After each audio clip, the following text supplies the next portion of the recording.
Illinois, today's game presents another set of challenges. They need 60 minutes of intense defense. Another balanced offensive performance from Josh Haldi in his aerial attack, and standout runner Garrett Wolf, who's made a permanent home for himself in the end zone. If it all adds up, the Huskies could stay perfect in conference play. It's NIU at Ball State, and it's coming up next.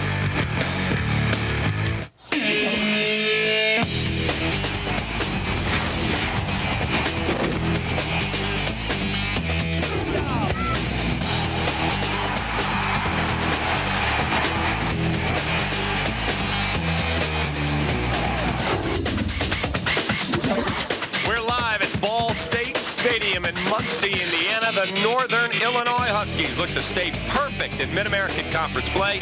They take on the Ball State Cardinals. Good afternoon, everybody. Alongside outstanding college football coach Bob Kamel, I'm David Kaplan. Bobby, when you look at this ball game, Northern Illinois looks to stay perfect in the MAC. Ball State is struggling record-wise, yet this is going to be a very tough game for Joe Novak's Huskies to win. Well, the Huskies come into Ball State Stadium a double-digit favorite. But remember one thing, upset is in the mind of the team that's favored.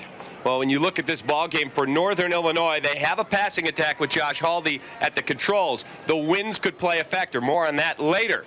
Their running game, led by Garrett Wolf, that's the key to this ball game. Garrett Wolf is an outstanding young runner. He has the ability to run the ball to the inside, the ability to break tackles, great pad level. Then he takes the ball to the outside, a great burst. A little bit of an unconventional hold on that football, but believe me, it works. Well, this is a kid, when you look at the numbers, Garrett Wolf averaging over 6 yards, nearly 7 yards to carry, and he's had that permanent home, as we talked about in the open, in the end zone. Now, for Ball State, the wins are going to be a factor, but they have a great wide receiver. He's a finalist for the Biletnikoff Award, Dante Ridgway. Dante Ridgway is an outstanding talent. You know, we're talking about the Mid-American Conference, but the fact of the matter is this young man could play in the Mid-American Conference, the Big Ten, the WAC, the Pac-10, wherever. He is definitely a national type of wide receiver. All right, when you look at Dante Ridgway, 11 yards today, and he goes over the 1,000-yard mark for the season, and he'd be the first Ball State player ever to have two 1,000-yard receiving seasons. Now let's go down to the field. More on the wins with the third member of our crew. Here's Jim Blaney. Well, David, the good news is the wind has actually died down from when we arrived at the stadium about 3 hours ago. At that time, the wind was gusting up to about 35 miles an hour. So the prediction is the wind is going to diminish as the game goes on. But if you look at the flags behind me, you can see the wind is still blowing pretty hard. And take a good look at those flags and the way they're wrapped around the flagpole. The only time you see flags wrapped around flagpoles like that is when the wind is howling, and it's blowing pretty hard down here right now. Back to you. All right, we'll see how the winds play a factor on today's game. We'll come back. We'll have starting lineups and the opening kickoff. It's all coming up. It's the Northern Illinois Huskies, the Ball State Cardinals. We'll be right back at Comcast Sports Net. It's the game of the year for NIU football, and it's at Husky Stadium in DeKalb. Be there Tuesday night, November 9th, when head coach Joe Novak's Huskies take on Mid-American Conference rival Toledo in a nationally televised game that will decide the MAC West Division crown. Kickoff is set for 6:35 p.m. Wear your red, grab those thunder sticks, and take in all the pageantry and excitement of the best college football experience in the state of Illinois. Husky football tickets are available through Ticketmaster or go online at NIUHuskies.com. Hi, I'm Craig Culver of Culver's Restaurants.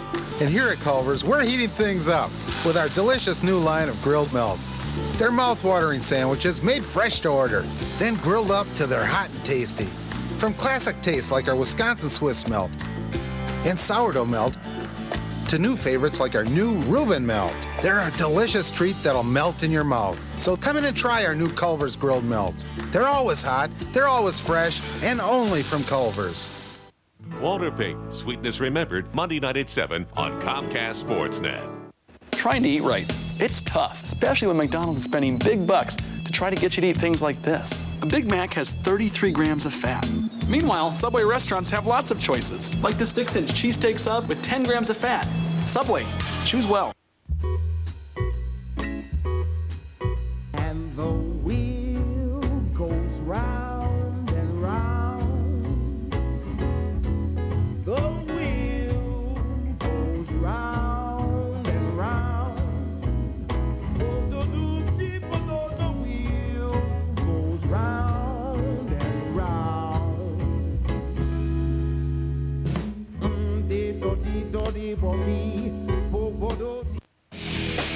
College football on Comcast Sportsnet is brought to you in part by Bridgestone Tires. Passion for excellence.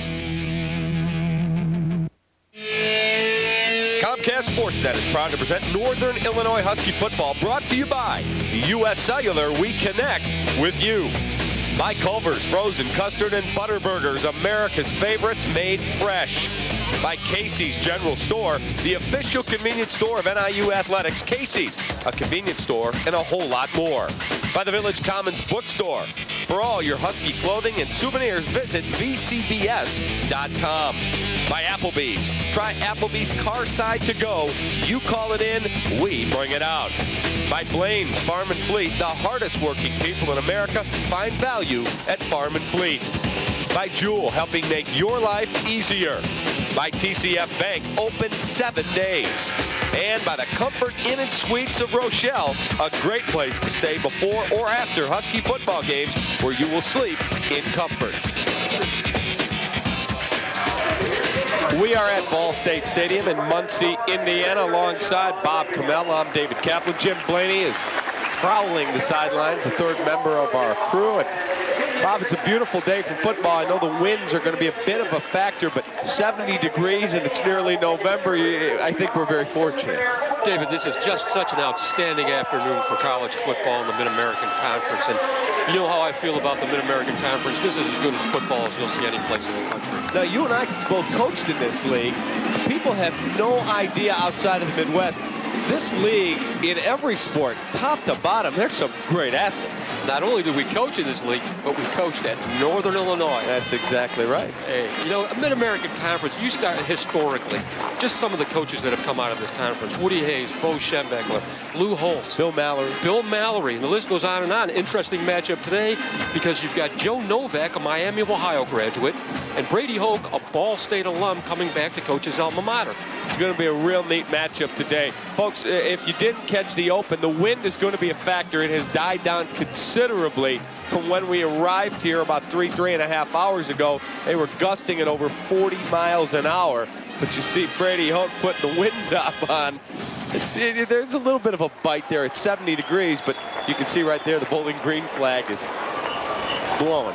Actually, outside the stadium, the wind is just howling. Unbelievable. Inside the stadium, a heavy wind, but really not that bad. And obviously the wind goes to the favorite of the team that has the ability to run the football. And Northern Illinois, on paper, is Northern Illinois. Right. Northern Illinois can run the football. All right, let's take a look at our keys to the football game for Northern Illinois. Well, they have to play the course, not the opponent. In other words, they have to continue to improve without looking through Ball State to their next opponent. They have to contain young Mr. Adele Givens. This young guy has a great ability. They have to keep him inside and in front of the defense. And don't give up the big play to Ridgway. Ridgway's a big play guy. He can strike quickly. Last week against Western Michigan, Northern Illinois struggled with their kicking game. The kicking game has to improve this week. And for Ball State, our keys for the Ball State Cardinals. Coach Kamel will take us through those as you look at the Ball State Cardinals on the sideline. Ball State, one of them has got to be to keep Northern's offense off the field. Absolutely, Dave. They have to control the football. They have to have a balanced attack. It just can't be Ridgway the entire day. They have to hold Wolf to under 100 yards, which is going to be a huge task. Have to contain Sheldon. He has the ability to get outside of the perimeter defense. Again, another quick strike guy. And they have to exploit the faults in the NIU kicking game and play a field position type of football game. All right, Ball State is going to receive the opening kickoff. There are some injuries for Northern. We'll get to those in just a couple of moments. Deep for Ball State, number 2, Terry Moss, as Chris Nendick will put it in the air, and he is kicking with the wind, so I'm betting there's no return here, Coach. This ball could very well end up in turn 2 at Indianapolis Motor Speedway. That's exactly this guy's got a strong leg, and with this wind, folks, my goodness. 3.5 hours ago, the kickers were making 60-yard field goals with this ridiculous wind. It has calmed down. This one's going to come down right at the goal line, so they will bring it out. Ball State's going to start with field position right around their own 20-yard line. So we got some height into the kick. Take a look at the starters for Ball State, backs and receivers. There's Givens, Salyer, Franklin, the great Dante Ridgway, and Brian Williamson. Offensive line, Schneider, Ramsey, Tabaka, Brown, and Smith. They got a pretty good size offensive line. We'll see how they handle a very good Northern Illinois defensive group. The beast, Brian Atkinson, not starting. We'll tell you why in just a moment. 1st and 10 situation for the Ball State Cardinals. Lynch, the quarterback, going to hand it off to the aforementioned Gibbons. You take a look, Javen Lee in on the tackle. Quarterback, first of all, Lynch gets the start in place of Cole Stinson, the freshman who's been dealing with some shoulder problems. Well, Joey Lynch is an interesting young man. Actually, I coached with his father at Northern Illinois University, and his dad was the head coach at Ball State prior to Brady Hoke is the head football coach right now at DePaul in downstate Indiana. Joey is an outstanding young man. I'm glad to see him have this opportunity.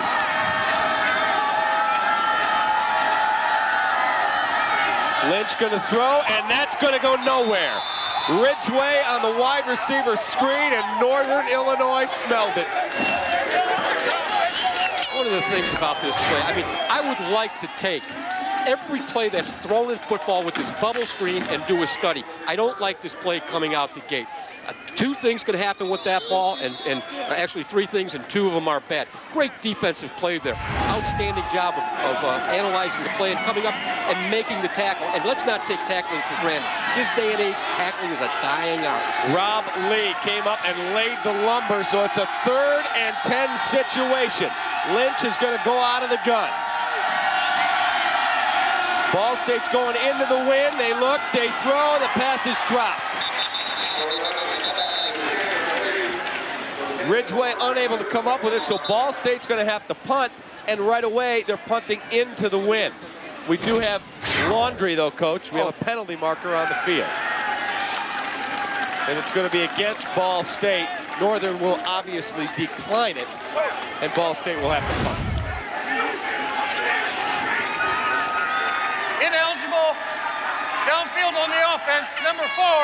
That penalty's declined. 4th down. Ineligible man downfield and obviously declined, so Northern will start with possession after the punt. But again, this is a tough situation to punt into because you've got the wind in your face.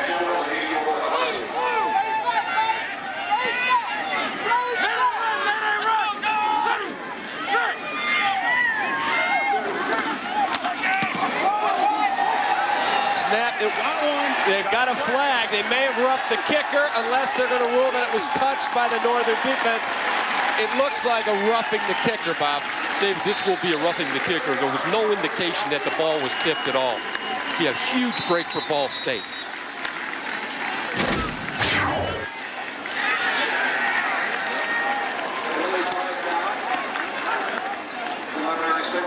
That would be Devron Francis who hit the punter. Now, will they get the roughing or the running into? My guess in this situation, I think it's going to be a roughing. Personal foul. Roughing the it. kicker. Number 23 on the defense. 15-yard penalty. 1st down. Well, that is going to drive Joe Novak crazy. You cannot make those kinds of mistakes. Well, as you well know, David, Joe Novak is a hardcore disciplinarian. I mean, his football teams in situations like this really don't make those types of mistakes. So Ball State goes back on the attack as you take a look at the quarterback. Joey Lynch, a 6'2", 182-pound sophomore. He was the starter. But then Cole Stinson, the 6'4", 235-pound freshman, took over. He's dealing with a shoulder injury. Lynch is back at the controls. Ball at the 34-yard line of Ball State. Lynch ducks under center.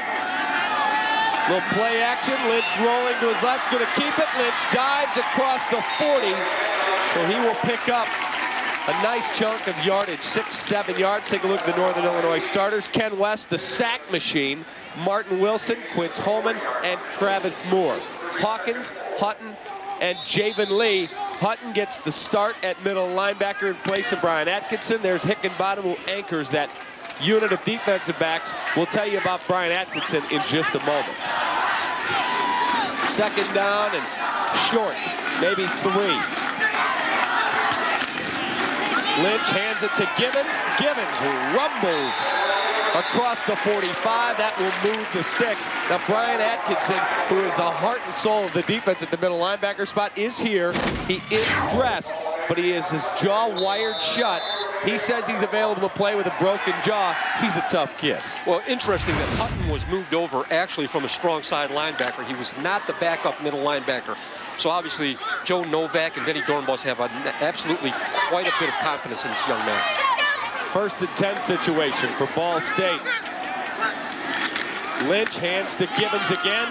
Givens right into the teeth of the defense. Still going, dragging Northern tacklers, rumbling into Northern Illinois territory near the 40. We'll see where they spot it, but it's definitely enough for another Ball State first down. Watch the tight end on this play. He's in motion. He's got a kick-out block. We very seldom see true fullbacks anymore at the college ranks or in the professional ranks. We see a tight end in motion. He leads. But right here, good pad level.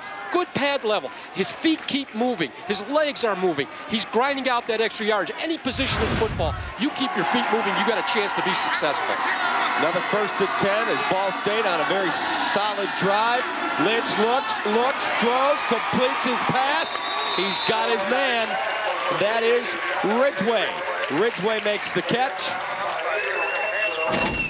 Dante Ridgway here, great communication, mental albeit, between the quarterback and the wide receiver. Big cushion by Northern Illinois' corner. Dante Ridgway adjusts his route, comes back for the football, and we have a fine play right there. Driving deep, sending that corner deep, now setting him up, catching the ball not only with his hands, but with his eyes. Dante Ridgway is a fine, fine receiver in every sense of the word. Hansbrough is the man that knocked him out of bounds, but a gain of 10 to move the chains. Toss to Givens, round the left side, lots of room for Givens. Givens rips off another chunk of yardage.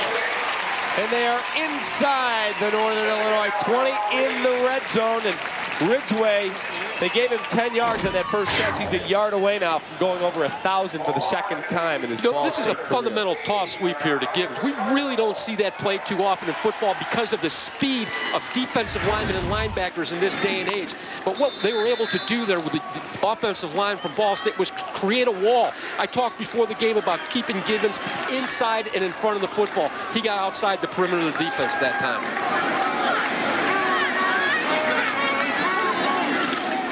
Lynch gives to Givens, and this time the Northern Illinois front 4 will stack him up for no gain. Good push there by that front 4 in Northern Illinois. One of the things you talk about defensive linemen, you want to get a push. You want to create a new line of scrimmage. You want to create a line of scrimmage at heels depth of the offensive lineman and force the back to bounce, because when he bounces, that buys time for your linebackers and your secondary people. Quince Holman came over and made the initial tackle. Number 96. 2nd down situation. Lynch at the controls for Ball State. Lynch looking, throws, has his man, and it's going to be a first down at the 10-yard line. Terry Moss makes the catch. Jason Hawkins, number 22, comes over from his linebacker spot to make the tackle, but Ball State is in good shape right now. A little bit of play action right there. Not a strong play action, but just enough to freeze the linebackers. See, Joey Lynch gets his feet set. Nice high release. Good catch. Now we call hidden yardage. In other words, the yardage that a runner makes, a wide receiver, fullback, running back, what have you, after the first contact. Nice job by Moss there. Lynch gives to Givens. Givens inside the 10, knocked down, we'll call it the 9-yard line. Good pursuit. Javen Lee and Ray Smith belted him just inside the 10. And he is going to be short of the first down. So it's going to be a 4th and 1, and the ball sits at the 9, so they will attempt the field goal. Brian Jackson. From 20 to 29 yards, he has been very solid today for this season. And the field goal attempt is up, and it is good. So Ball State capitalizes on a Northern Illinois penalty. They have a 3-0 lead. have we got a matchup today. Casey's General Store and Coca-Cola are bringing you the Football Town USA Ultimate Tailgate Party Sweepstakes with prizes galore, including $5,000 for your favorite school. And a personal tailgate kit at every Casey's General Store. Look for the Football Town USA Sweepstakes at Casey's General Store, where you can pick up a free 2-liter of Coke with the purchase of any large pizza. Casey's General Stores, a convenience store, and a whole lot more. Listen up, lug nuts. It's pop quiz time. What happens to an engine with too much friction? I'll tell you, it loses power. So you want to reduce friction, right, Tinkerbell? This is Quaker State, engineered to reduce friction and deliver peak performance. Because too much friction, touchy little gearhead, ain't he? Nice haircut. Quaker State Peak Performance. Try Quaker State Winter Oil for easier startup and improved performance all winter long. 9:20 left, first quarter. Northern Illinois trailing Ball State 3-0. There's the scoring drive. Jackson bangs through the 27-yard field goal. 13 yards, 13 plays, 72 yards. It took 5:40, and it all happened off of the penalty, Bob. Absolutely. The penalty created the opportunity for that score. But one of the things you talked about, David, you mentioned an interesting word just before we went to break, and that was pursuit. If you go into the Ball State coaches meeting room, you go into the meeting room, the defensive meeting room, huge letters across the top. Pursuit. That came with Brady Hoke when he came here from the University of Michigan. The other thing, 13-play drive. One of the things that defensive coordinators preach and make as a goal, no drive over 12 plays. Most drives over 12 plays result in some type of a score or an attempted field goal. Ball State will kick it off. Lionel Hickenbottom and Marcus Perez, the deep men for Northern Illinois, and a low kick.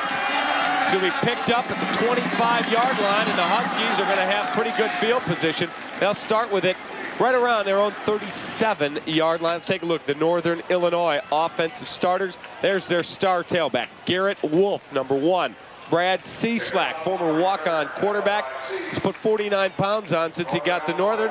He's the starting tight end. Chatone Powers, Dan Sheldon are your wide receivers, and I believe Nordine's going to get the start there instead of Raleigh. Free, Lewick, Van Acker, Magaki, Verstrady, an outstanding offensive line. Josh Haldi hands to Garrett Wolf, hurdles the tackler. Wolf is out to the 44-yard line. So good start for the Northern Huskies. Watch college football across the country today. You will not see a better coached offensive line than the offensive line of Northern Illinois University. They are the heart of this offense. They are backed by some great skill position people, but it all starts up front. Second down, call it 3 yards to go for Northern Illinois first down. Josh Haldi, senior signal caller, barks out signals.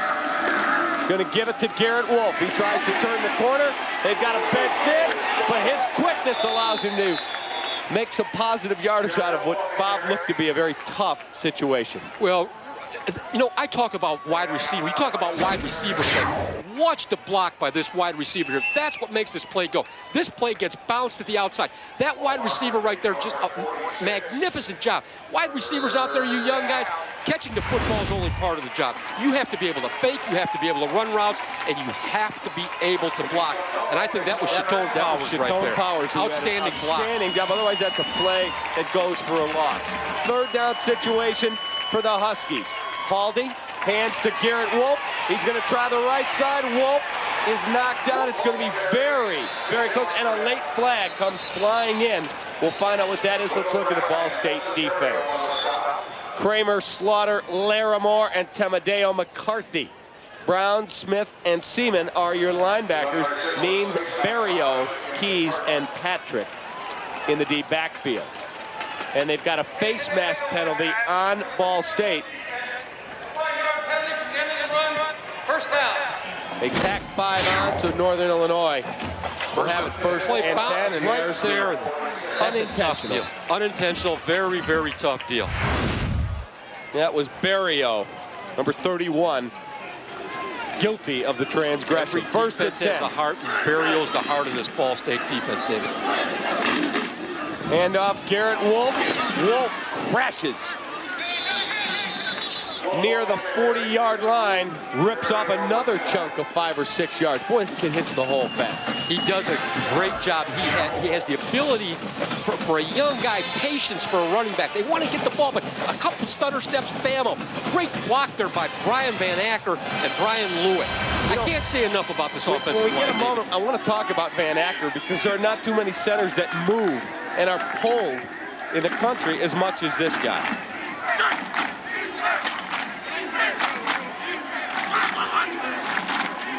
There's the wide receiver bubble screen, and it is dropped by Dan Sheldon. Now he is playing with a broken hand. It's a banged-up Northern team. He's taped up, but he's ready to go. Now these guys, they know they're in a stretch run and have the ability to do something very special, especially these older guys. You're not going to keep them out of a football game. He is absolutely one of the toughest kids I've ever watched play. Last year against Maryland, Tom Waddle, I thought he blew his knee out. He taped it up, came back, made a huge catch. 3rd and 4 for Northern Illinois. Haldi to Garrett Wolf, and he's going nowhere. Garrett Wolf blown up. Dante Smith, a tremendous penetrating tackle. As you look at Brady Hoke, fine head coach at Ball State, that's just making a great play.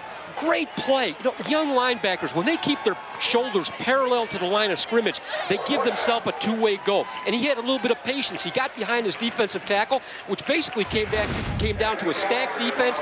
He hid there a second, appeared in the hole. Hello. Nice play, nice tackle. Real nice job. So the Huskies will punt it away. Anthony Gallagher, Ryan Patrick, the deep man for Ball State. Snap, Gallagher's kick is up, it is away, and it's going to go into the end zone. So, Ball State back on the attack. They've got possession. 6:55 left first quarter. They lead 3-0. Applebee's new car side to go is here. Well, come on, let's go, let's go, let's go, little darling. With car side to go, you can make dinner just by making a call. Let's go again once more. Plus, we'll deliver the food straight from our kitchen to your car. Oh, pretty baby, I love you so. So try Applebee's new car side to go. It's not fast food, it's Applebee's Food Fast. Eating good in the neighborhood. Let's go. Tomorrow on Fox NFL Sunday. The guys break down Dante Culpepper's amazing start and whether he can keep up his record pace. Then, 2 of the league's top teams battle in a crucial NFC showdown. Culpepper and the explosive Vikings take on Barber and the Giants. Fox NFL Sunday, presented in HD. Tomorrow, 11 Central. It looks like a truck factory, but it's really a power plant. The GMC Sierra 1500 Crew Cab. The GMC Canyon with available Vortec Inline 5 engine. Professional grade engineering. It's not more than you need, just more than you're used to. Get $5,500 total value on a specially equipped 2005 GMC Sierra 1500 Crew Cab 4x4 with GMAC financing. It's Truck Fest at your Chicagoland and Northwest Indiana GMC dealers. Tonight after the game, join William Jackson and Gail Fisher for Sports Night. They'll recap all the day's college football action, plus preview the Bears and 49ers Halloween showdown. Don't miss Sports Night tonight after the game, only on Comcast Sports Net. David Kaplan, Bob Kamel, and Jim Blaney here at Ball State Stadium in Muncie, Indiana. Ball State back on the attack. 6:55 left. First quarter, and they lead 3-0. Hand off to Gibbons, and Gibbons will lose yardage.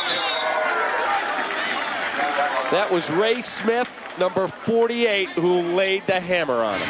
Strong safety, Ray Smith. 6 feet 2 inches tall, 185 pounds, a junior. Nice job of reading the play. Keeping the ball again inside in front of the defense. When that ball gets outside the perimeter defense, that's when big plays happen. I can't emphasize that enough. You know, Joe Novak knows all about defensive football. An outstanding defensive coordinator for Bill Mallory at Northern Illinois the year they won the Cal Bowl. Second, and we'll call it 11. Lynch looks, he's going to throw. Lynch finds his man. Williamson makes the catch. Brian Williamson so they get some of the yardage back. David, early on in this game, I'm impressed with the offensive line of Ball State. What makes this play go is the wide receiver comes back for the football. When the quarterback gets into harm's way, that's one of the things you have to be able to do. Mirror the quarterback and come back for the ball. Separate yourself from the defender, whether it's zone defense or man-to-man. It's a 3rd and 3 situation. Shotgun for Lynch. Looks. Nearly intercepted. Jason Hutton nearly had a pick, and Ball State's going to have to punt the football away. Fortunate for Lynch there. Well, that was a pass rush coverage type of situation. Joey Lynch right there, as the play goes on, he gets garnered a little more experience, a little pat on the head there by Brady Hoke. Should not have thrown that football. Probably should have taken the sack.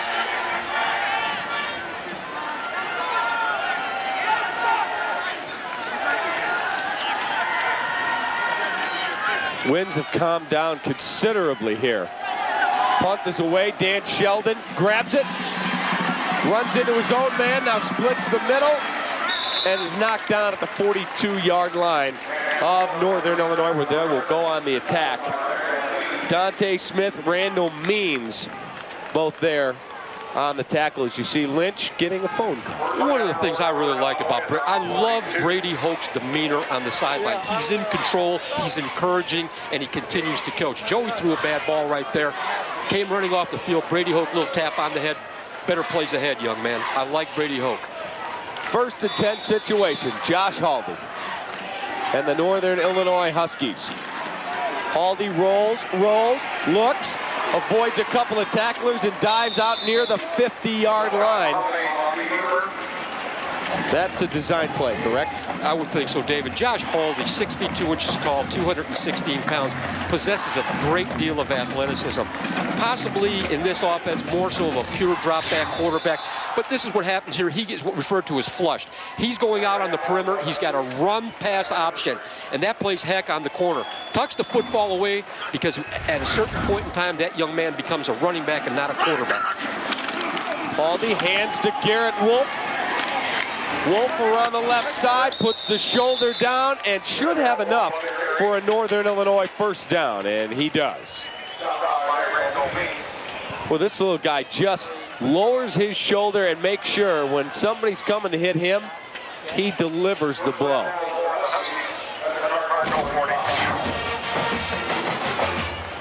Now here's the previous play. I mean, this is really solid blocking for Northern Absolutely. Illinois. I don't think there's any question. He takes that ball upfield. Look at the blocking up front. And here he is right there, Jake Verstrati. Great play. And Garrett Wolf crashes to the 35-yard line. He'll be short by about a yard of another first down, so he's getting his customary big workload. You know, I mentioned Big Jake at the right tackle, 6 feet 6 inches tall, 305 pounds. The greater the distance to go to block and the more wide open the space, the more difficult it is for big guys. But Jake Verstrati in that play right there, wonderful piece of offensive line play. 2nd and 1 for Northern Illinois. Josh Haldi hands to Garrett Wolf, and he'll be dragged down near another first down. They may have picked up a yard there. It'll be close. See where they spot it. I mean, it is right on the marker. I mean, this offensive line. We'll call it a first down, Northern Illinois. Excuse me, Dave. This first down for these guys. I mean, they get a push, but they pull these guys. They trap them. They fold block where one guy blocks down and the other guy comes around.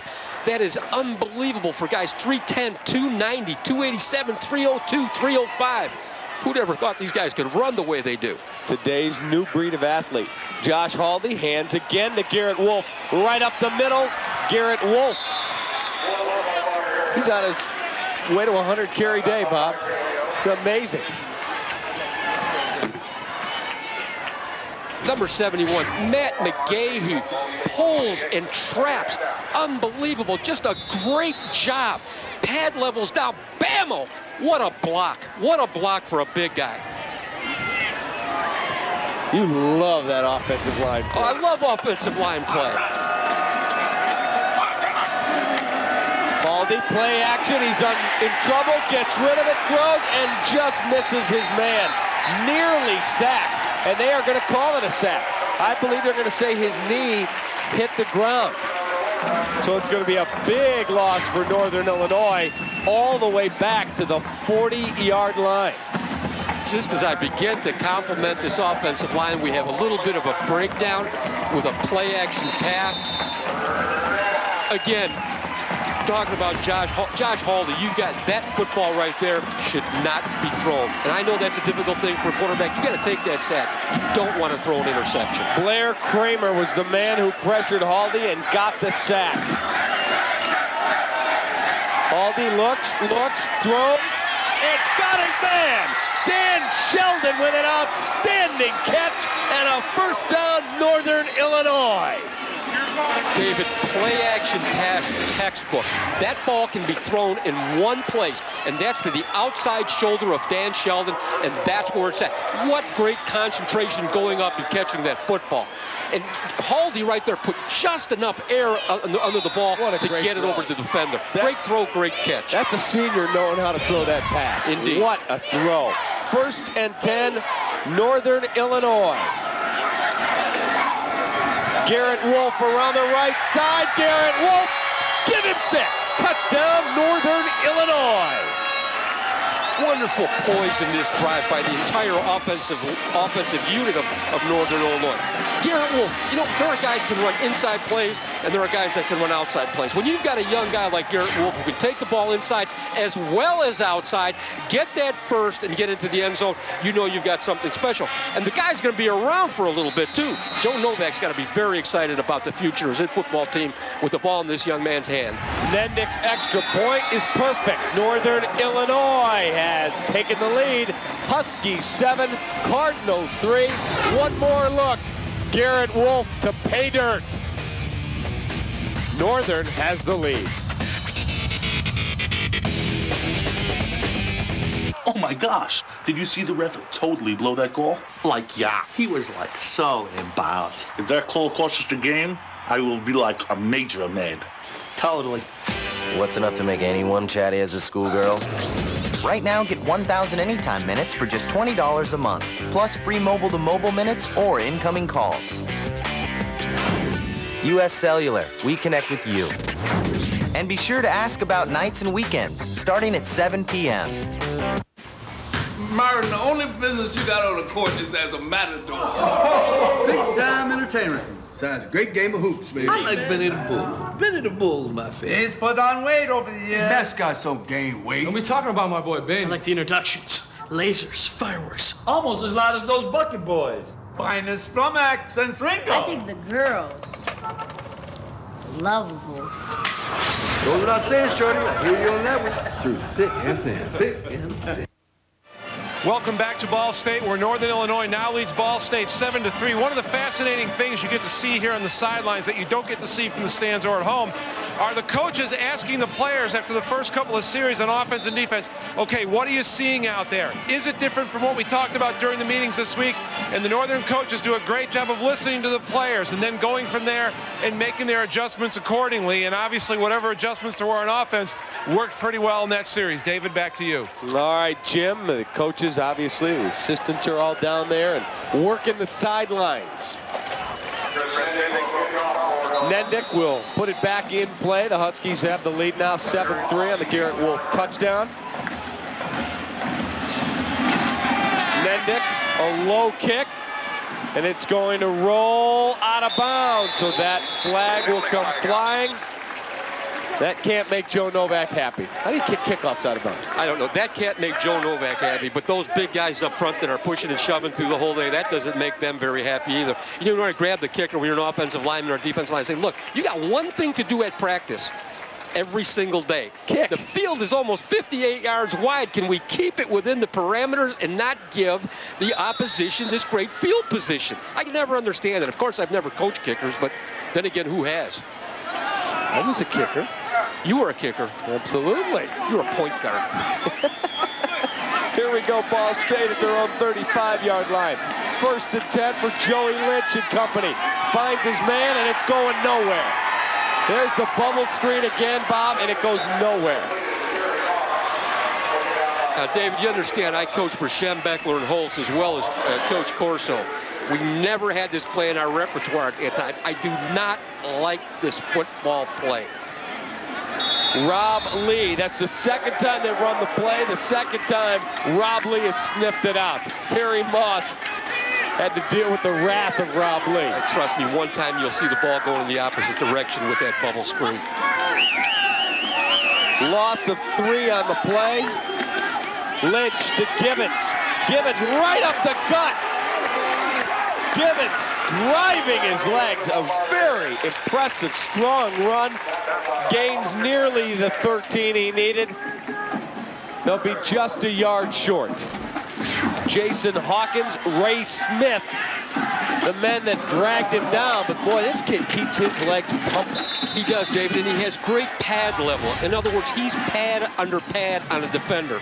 Again, regardless of the position that you play in football, leverage is critically important. You have to keep your pad level down below that of the defender. It's a 3rd and 1 at the 44 for Ball State. Huskies attack 4-3 defense, looking for a stop. Ball State gives to Gibbons. Gibbons moves the chains. He is in the Northern Illinois territory. Another solid job again by the O-line. Well, you know, coming into the game, we couldn't say enough about Northern Illinois' offensive line, but Ball State right now, their offensive line is reflective of the ability to run the football that we see here. Nick Tabaka, Jeff Ramsey, Mike Brown, Brian Smith, Justin Schneider, great push up front. And what I like about these guys is they make contact with the defensive lineman at the point of attack and then come off and get onto a linebacker. It's a 1st and 10 situation for Ball State. Ridgway, the man in motion. Lynch looks, throws for his outstanding wide receiver, and it's dropped. Would have been a very tough catch. Joey Lynch, really a nice release. I had a chance to do the Ball State game earlier in the year and watch Joey a little bit, and he carried the ball just a little bit lower than he is today. I think bringing that ball up a little higher the way he is has given him an opportunity to get just a little bit more velocity on the football. Yep, that one was not that almost time, however. End over end. Not that time, Joe. Adriel Hansbrough was the man in coverage. Ridgway had it in his hands, but that was a tough pass to try and haul in. 2nd and 10 situation, out of the shotgun. Ridgway, the man in motion. Delay to Gibbons. Gibbons around the left side. Gibbons by Lee. Gibbons dives across the 40-yard line. It should move the sticks, but we do have a penalty flag that I saw come flying. Hansbrough and Hickenbottom were the men there. That is pure speed to the outside.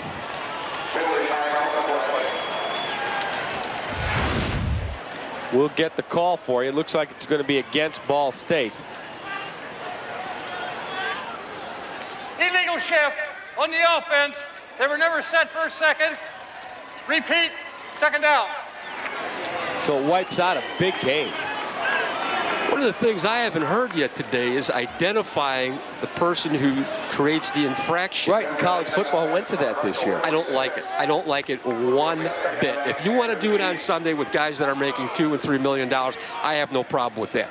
The amateur athletes here, these college football players, I don't like that new system at all. You just don't like, because if you were playing, they'd be like Holding, Bob Kamel. Because where are most of the penalties? They're in the offensive linemen, my beloved offensive linemen. Lynch out of the shotgun, looking, pressured, he's going down. Lynch is dragged down. Martin Wilson was the man there. And Ball State's going backwards. First sack of the day. Just a little bit too long, but give a lot of credit to Martin Wilson for defeating that block. And just, you know, these defensive linemen that just keep coming and coming. That's how you get sacks. All right, that's going to wrap up the first quarter. Huskies 7, Ball State 3. We'll be right back on Comcast Sports Net. Everything is so fresh. I wonder who her caterer is. It's me. I'm the caterer. Please, come on. Patricia, who is it?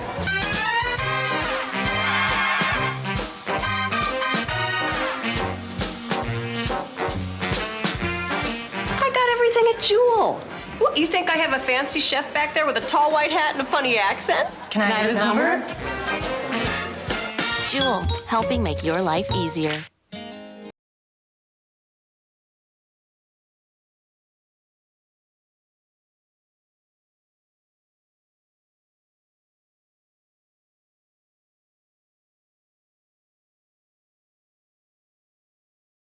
At Blaine's Farm and Fleet, your denim headquarters with quality brands like Wrangler, Rustler, Riders, and Lee. For everyone in the family, you'll find the right jeans at the right price.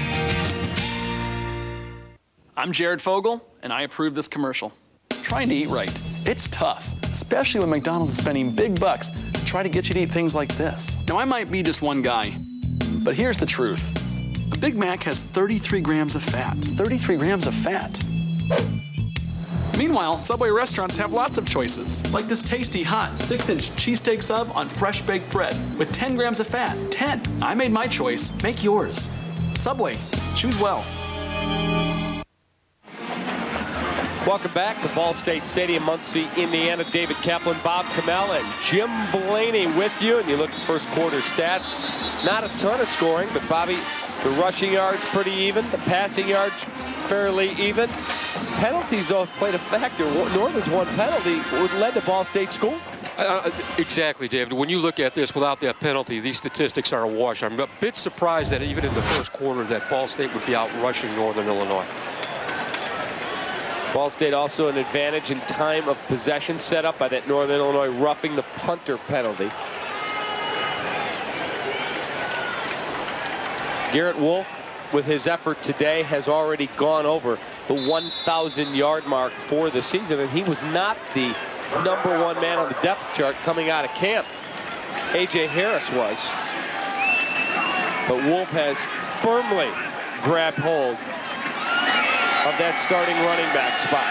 Lynch is going to dump it off to Gibbons. Gibbons is knocked down.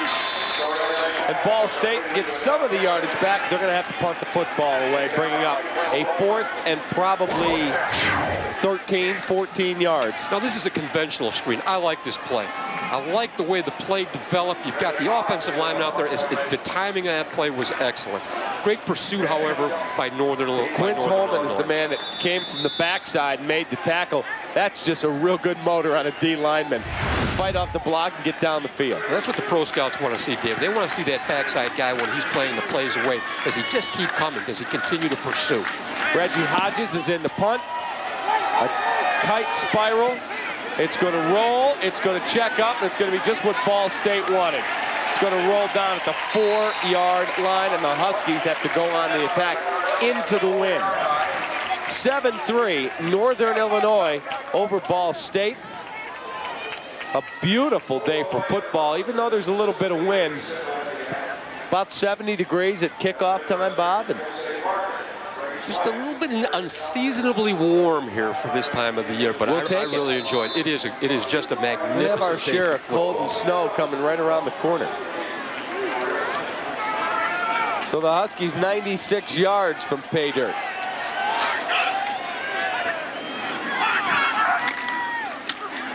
Haldi hands to A.J. Harris, and he'll bang it out near the 10-yard line.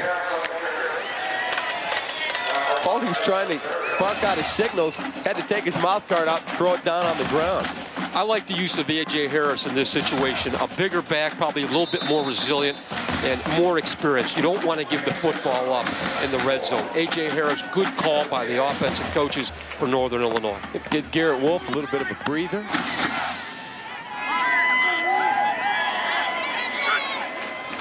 Second down for Northern Illinois. Hand off again to A.J. Harris. A.J. Harris up the middle. Across the 20. Move the sticks. First down Huskies.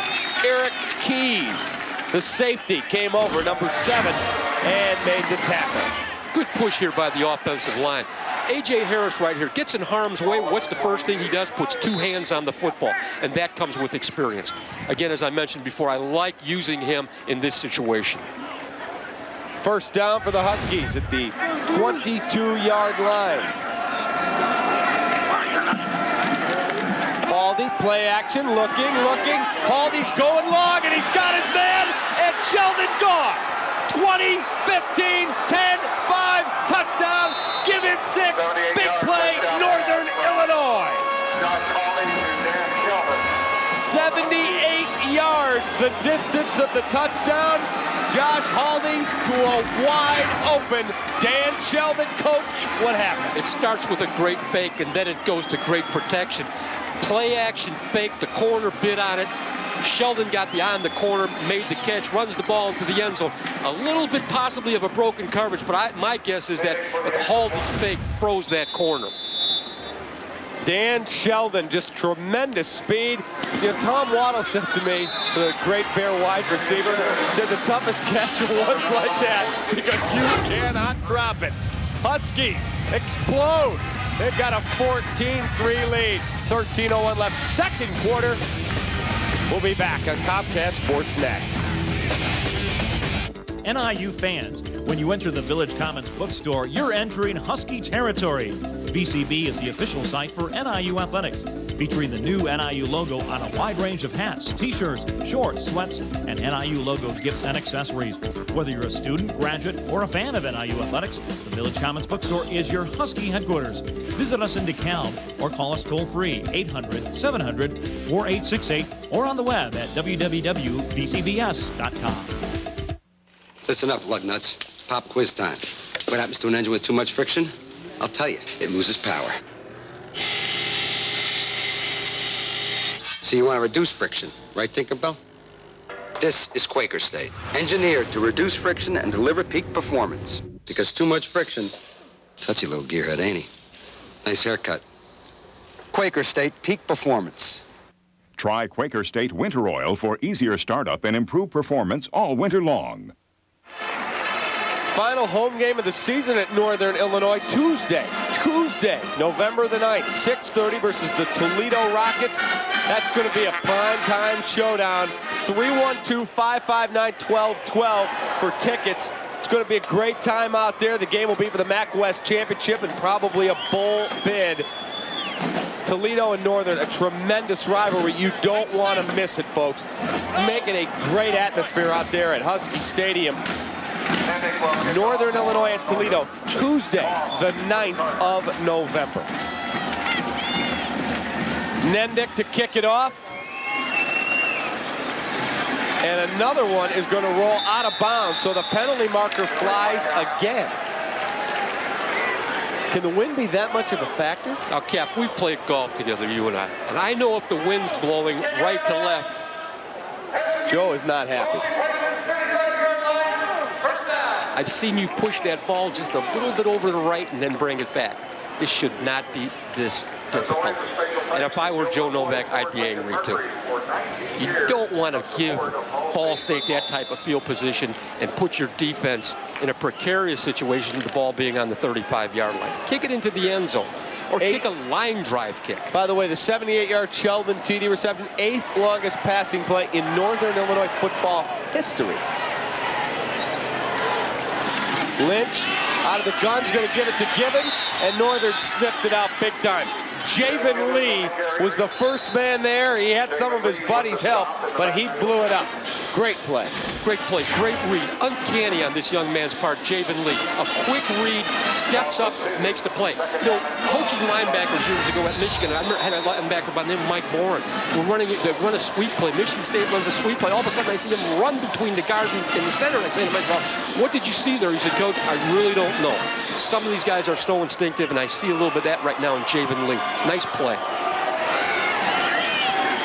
Second down, Lynch, delay, fakes the pass, gives to Gibbons. Well, on the right side, Gibbons was knocked out of bounds.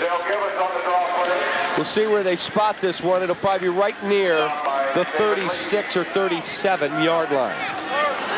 Coming up to make that play was Adrell Hansbrough, excuse me. You want to know, defense is knowing where your help is at. He came inside on that. He should have stayed to his outside, and if he misses the tackle, he leverages the ball carrier back to the pursuit. And that's what we talk about again, and I can't mention this enough, inside and in front. Defense is knowing where your help is at. Third down situation for Lynch and company. Out of the gun, Lynch looking, throws over the middle, and it's dropped. Had his man Ridgeway, and he dropped the pass. That one he's got to come up with. It looked like it would have been short anyway of the first down. This is their big play guy. He has to make this catch. Even the great ones from time to time lose their concentration. When you catch that football, you saw Ridgeway just slightly glance over his right shoulder. Look the football all the way down into your midsection of your hand, secure the ball, and then run with it.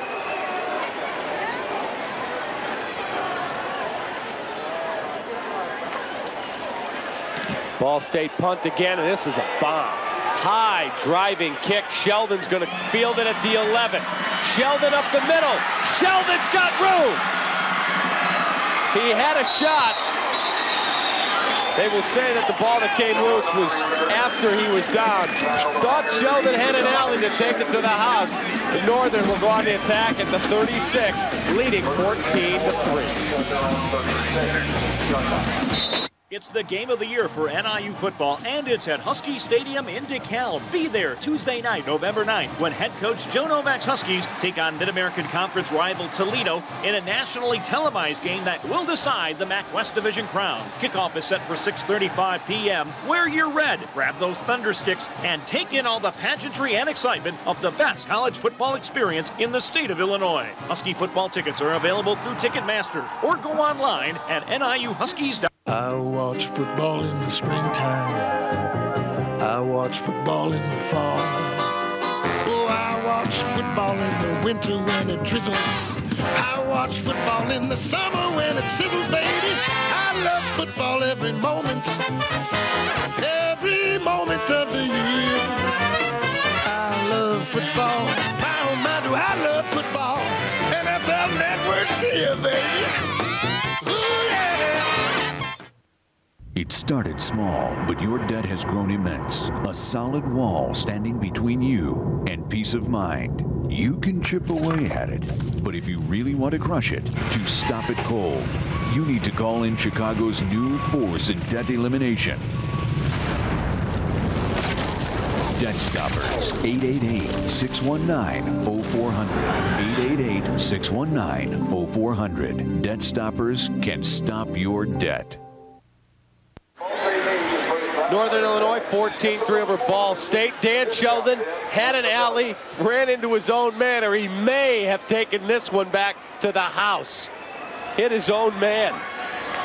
Ran into Dustin Uchuk, and otherwise that one's gone.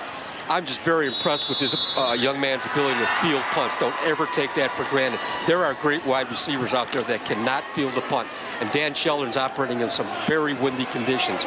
Nice job of fielding the ball and then taking off with it. Garrett Wolf is back at tailback for Northern Illinois.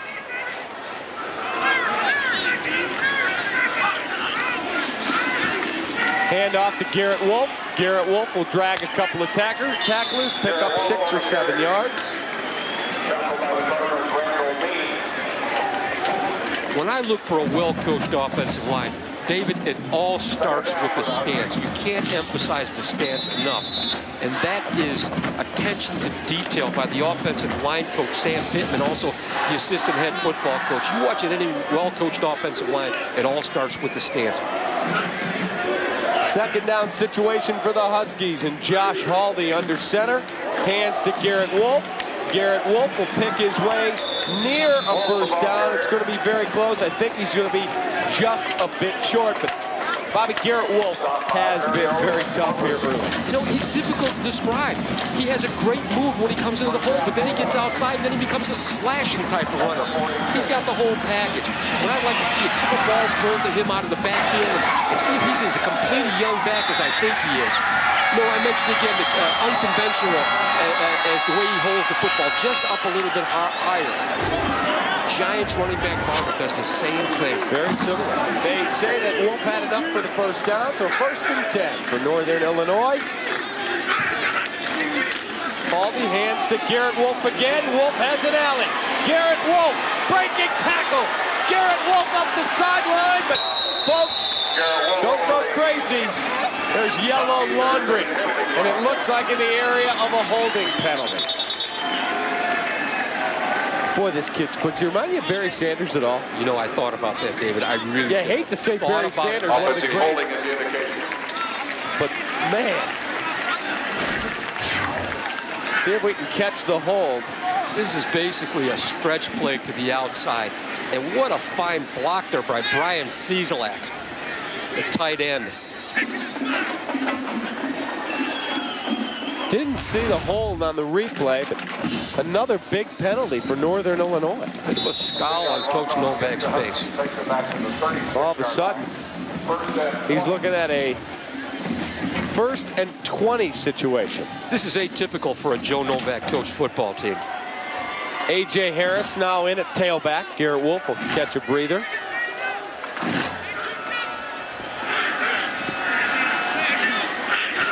Dan Sheldon, the man in motion. They toss to Sheldon. Dan Sheldon makes 2 men miss and then falls across the 50-yard line. So another big gain for Northern. Pick up about 15, 16 yards. We see Brad Cease was the man that made the play. We see the in motion by Sheldon. A nice fake here and a toss. Great timing on that play. A little bit of chicanery by Coach Novak and his staff. That's what you need. You like that word? I like that word a lot. Don't forget I went to Fenwick. Uh-oh. How'd you get in there? As we say in Chicago, I knew a guy. Haldi looking, dumps it for Brad Cieslak, and he will be knocked down, but should have enough for a Northern Illinois first down.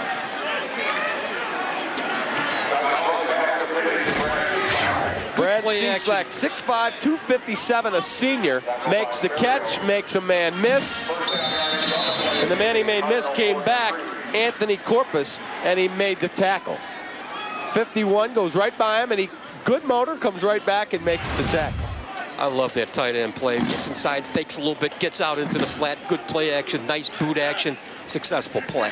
Garrett Wolf back in at tailback. 1st and 10, it'll be Garrett Wolf around the left side. Cuts back, makes a man miss, and knocked down at the 40-yard line. And again, a flag comes flying.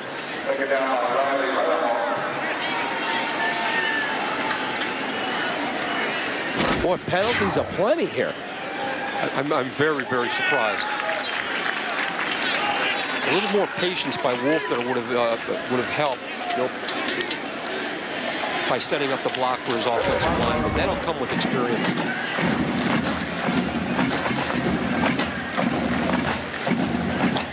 Going to be against the Huskies. Look at rushing yards. Northern starting to pile up the yardage with still 9:32 left in the 2nd quarter, nearing that 100-yard mark. Another holding penalty on the Huskies. David, are we not calling out today the person with the infraction? Apparently the officials are not. They were listening to you. They said Coach Kamel doesn't want it, so we're not going to use the numbers. I didn't realize that I possessed that type of influence. You have no idea. You know a guy. Haldi hands to Garrett Wolf. That play will go nowhere. Ball State does a very fine job at clogging up the middle. And that will gain absolutely nothing, bringing up a 2nd down, and we'll call it 16 yards. Ball State was very, very stout there in the middle. I like to see a little play action fake by Coach Novak. Booker maybe throw the ball on 1st down. Was the man that came over and made the play.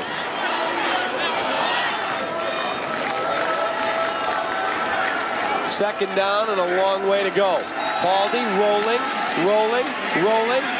looking, throws down the field, and it's over the head of Dan Sheldon, who had stepped out of bounds. Bringing up a 3rd down and 16 yards at the Ball State 49-yard line. 3rd down. I like the idea of getting Josh Haldi out on the perimeter. I love, we have an athletic quarterback, has that pass run option.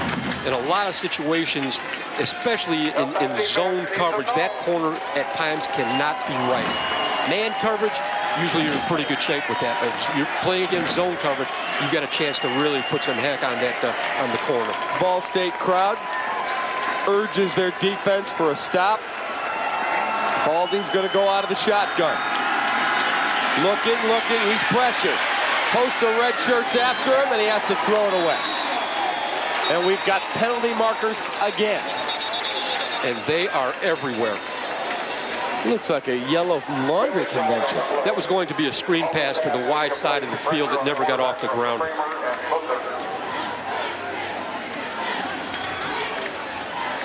Ineligible receiver downfield against the Huskies. Ineligible man downfield against the Northern Illinois Huskies. That will be declined. Downfield, and Northern will have to punt the football that away. penalty's declined. 4th down. 4th down for Anthony Gallagher. He'll be in to punt into the wind. Anthony Gallagher in punt formation for Northern Illinois. Ryan Patrick, deep for the Cardinals. Huskies without Sam Hurd today, their wide receiver, junior. Broken finger, hopes to play next week against Toledo. Low end-over-end kick is caught and down at the 14-yard line. Ball State back on the attack. They trail by 11, 8:29 left in the first half. Hi, I'm Craig Culver of Culver's Restaurants. And here at Culver's, we're heating things up with our delicious new line of grilled melts.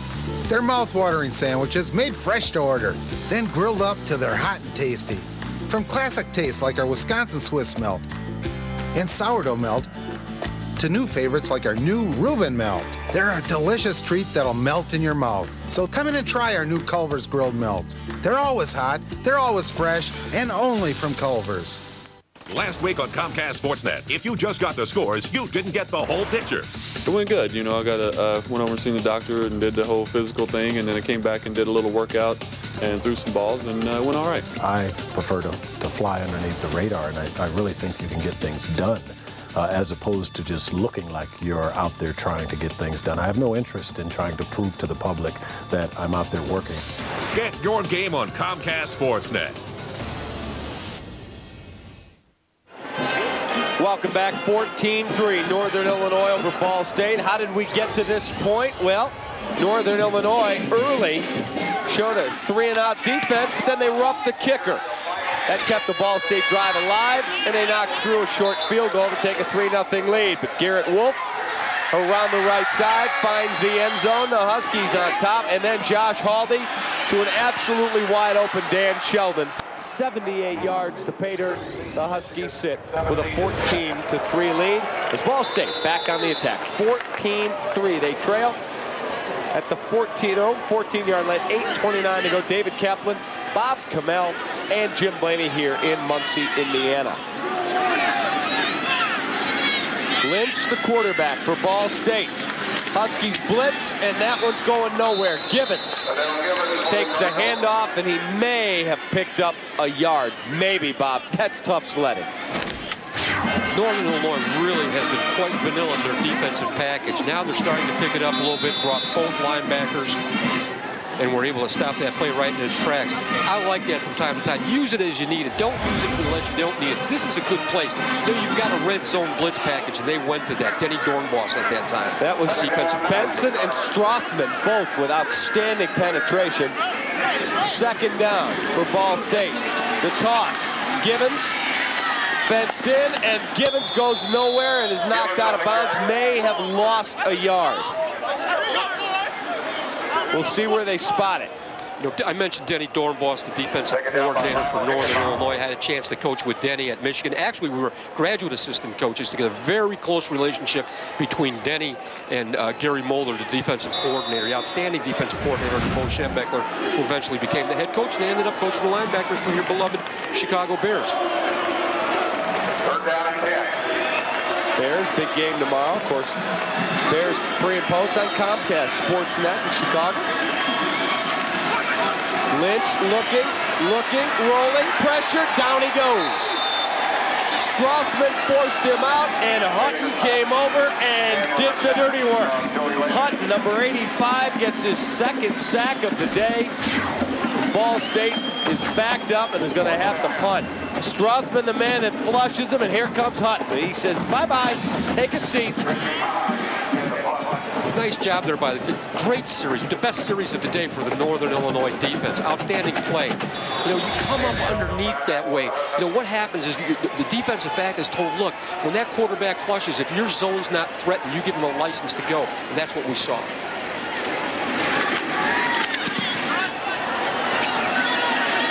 Punt's going to come down just past the 50. Dan Sheldon has it. Dan Sheldon get it back to roughly the 46, 47-yard line. The Huskies go on the attack. If you are looking for the best Northern Illinois information, there's one spot.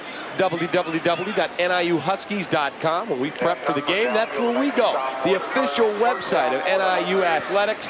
Mike Korsick, we call him Special K, and all the great web administrators at Northern have all the stuff you need about Northern Illinois athletics. www.niuhuskies.com. 1st and 10, they'll spot it at the 47-yard line of Ball State. Josh Haldi to A.J. Harris around the left side, and Harris knocked out of bounds at the 43-yard line. So a nice first down run. Great situation. A.J. Harris again back in the ball game, giving Mr. Wolf just a little bit of a breather, and at the same time, you know you've got a reliable guy there. Knows how to protect the football. He was the starter coming out of summer training camp. You know, and that's tough duty for upperclassmen to go into that type of a situation. But at the same time, this young guy has shown a great deal of resolve. But the Northern Illinois offensive coaches have used him from time to time in situations that have been critical, and he's come up big. 2nd down situation for Northern Illinois. Handoff again to A.J. And Harris crashes near the 35-yard line. To the sidelines we go. Jim Blake. David, one of the things the Northern offensive coaches are talking to their offensive linemen and Josh Haldi about is recognizing the front. He said, we're doing an okay job of making plays. We'll do a better job once we do a better job of recognizing the front. You get the feeling from hearing them talk on the sideline that they like what's happening. They're confident, and they feel like they can score a lot more on the 14 on the board right now. Back to you. Thank you, Jimmy. Jim's got that unfettered access. He's embedded down there with the teams. 1st and 10 for Northern Illinois at the 36-yard line. Handoff again to Harris. Knocked down at the 32-yard line. You know, there are two people that actually identify the defense. Number one, you see a center comes up to the football. He'll point in one direction or another. And what he's looking for in that situation is the strength of the defense. A.J. Harris, again, another back with fine pad level and great leg drive. Again, the center will identify. He'll point in the direction of the strength. It may be that he's looking for an individual. He may be counting. Then the quarterback will come back and he'll echo the same sentiment. Boy, look at the total yards this quarter. All Northern Illinois. Haldi hands to Harris, tries to turn the corner, does an absolutely wonderful job with a stiff arm, and is going to get another Northern Illinois first down. Watch this play, folks. This is using your hands to say, get off of me. That just shows great strength. I mean, he's got the football in his left hand where it needs to be. He sets that hand right up there, right into the chest. I mean, this is old-fashioned football. This is old-fashioned running. I mean, how many guys do you see anymore be able to use a stiff arm with that kind of strength and gain the yardage? Again, hidden yardage. That's what defensive coaches call it, hidden yardage. Yardage after the first contact by the defender. Looks like Walter Payton. Barrio. Wow, did he get his bell rung. 1st and 10 situation for Northern. Handoff, A.J. Harris picks his way. A.J. Harris may have another Northern Illinois first down right near the 7-yard line. Wonderful, wonderful block there by Brad Cieslak, the tight end. Now I want to see a tight end who's a complete tight end. A guy who's going to block, a guy who's going to be able to catch the football, and after he catches the football, basically become a fullback. There it is right there, just running the defender out of bounds, keeping his hands inside. When the hands are inside and the legs are moving, you have a chance to throw a great block. Nordine also came over. You had 2 tight ends set. Both guys did an outstanding job of blocking there, Bob, to get Northern Illinois this 1st and goal opportunity as they look to increase a 14-3 lead. Josh Haldi to A.J. Harris, turns the corner and goes maybe to the 5, maybe. Barrio, number 31, the man who got his face mask shoved back at him, came up and made the tackle. I mentioned Cieslak earlier. This young guy right here does a great job of getting his hands inside. Bam, head down, good strike, the legs are coming. What an outstanding block by that tight end. 2nd and goal at the 5 for Northern Illinois. Garrett Wolf back in the ball game. Hand off Garrett Wolf. Garrett Wolf driving, and he's near the 1-yard line. Barrio again, with help from Keys, made the tackle for Ball State. It's a 3rd and goal at the 1. Unbelievably quick start with this young man. I mean, he hits that lateral seam in the defense with abandon. Any trickery here? Straight ahead football by Joe Novak, my guess. And Josh Haldi sprints to the end zone, and there's the touchdown.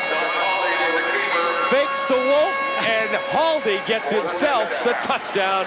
Northern Illinois 20-3, pending a PAT. What sets that play up? And I thought they'd go right back to Garrett, right in the middle. Great fake. You see the defensive end come underneath. Now you see the adjustment here by the tight end to come back, knowing that Haldi's going to run the ball into the end zone. Wonderful play. Well executed. He had a couple of options. He could have dumped it off to the tight end. 8-play drive, 47 yards, extra point good, 21-3 Huskies. He had Nordine out there, and he said, okay, take it yourself, I'll throw a block for you. Greg Bauer. Fans are happy. Greg Bauer, outstanding job as a tight end coach. These tight ends are so very well coached. You know, David, when he rolled out that way, it could have been a run-pass option. As soon as Nordine recognized that Haldi was running into the end zone, and now he became a blocker. He made the adjustment. Great presence. I like these tight ends. Tell you what, McGawkey right here, this big fella, he can throw some lumber around on the front line. 6'3", 302. 302. See the size of this line, folks. 6'6", 290, 6'4", 310, 6'4", 287, 6'3", 302, 6'6", 305. Some monsters in there. And their tight end, very good athlete, Brad Cieslak, a senior, 6'5", 257. He was a walk-on at quarterback at 210 pounds and has put on 47 pounds. You see so many big quarterbacks that are converted to tight ends with such great success. We see it in that, guys at the collegiate level. Exactly. I always was a run the football. This year I changed my mind. I've been converted. Balance is critical to any offense. And balance, though, is a very relative term based upon the offense. Nendick puts it up in the air. This one stays in the field of play. Moss catches it at the 5. Moss has got an alley. Moss is down the sideline. Moss is going to go. Moss at the 20, the 10, 5, touchdown Moss. Terry Moss takes it to the house. Touchdown, Ball State Cardinals. There are no flags.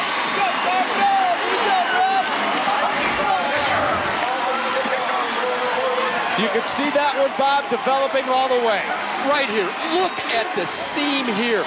Northern Illinois has to have people in various places to cover the field. You cannot permit that to happen. There are landmarks.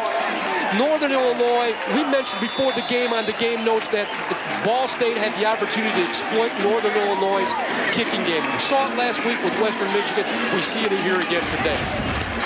The extra point is up. It is good. So just like that, Ball State back in the ball game. They cut it to 21-10. Terry Moss, 94 yards for the touchdown. 5'10" sophomore, 182 pounds out of Huber Heights, Ohio. Watch this again, folks, because we could see this as soon as he hit around the 20-yard line. You saw, if you're a Northern fan, it wasn't making you happy. Cardinal fans were dancing. And he just put the afterburners on and took it all the way to the house. Joe Novak right now, I know he has to address the special team situation if they're to go to the heights that they want to. Special teams are so critically important. David, I saw Northern Illinois last week against Western Michigan, and they were kicks for returns and a punt for return, and that you have to work on that. You have to emphasize that. There's no reason, as well coached as the Northern Illinois team is, that they should be exploited in their kicking game.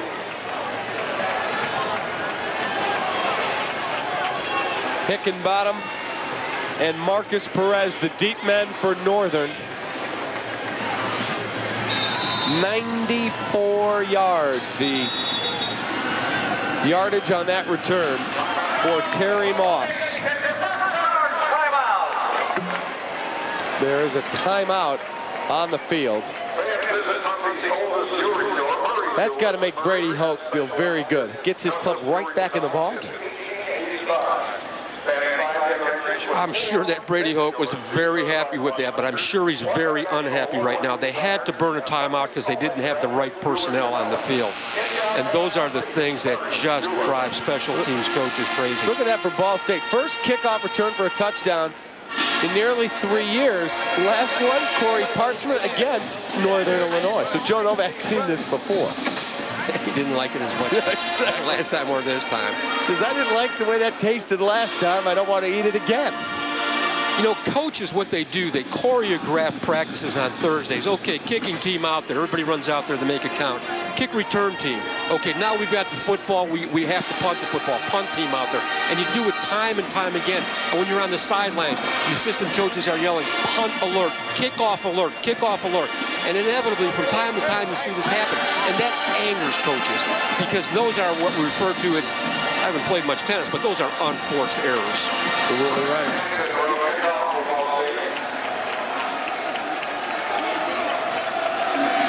Jackson to kick it off, and that one's going to go into the end zone and through the back of the end zone.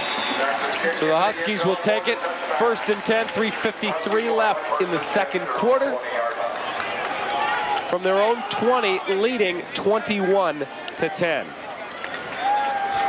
Offensive coordinators have a tendency after a big play like that and the ball's kicked off, you've got the football back on the 20-yard line. Let's do something a little tricky here. Let's run a reverse. Let's jump on it. My standpoint, Northern Illinois continue to rush the football. Inside Husky Sports, Thursdays at 5 p.m. on Comcast Sportsnet for everything Huskies. Brad Hoy has great program for you.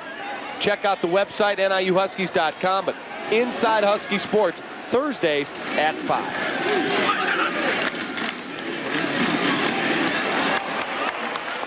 Garrett Wolf picks up a couple of yards, couple of tough yards. 2nd and 8, Vincent Davis came over from his DN spot and made the tackle. David, I'm so impressed again. We mentioned with the touch down inside the red zone. So impressed with this young man's ability to get speed so quick. What a great start he has. Very quick to the hole. 2nd and 8 for Josh Haldi and company.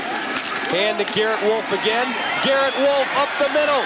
Garrett Wolf will move the chains and knock down at the 39-yard line. So the Huskies continue, Bob, to run the ball very effectively. They're running the ball effectively, but watch the offensive line. Watch the left tackle come and pull and trap the defensive back who's coming up to make the play right there.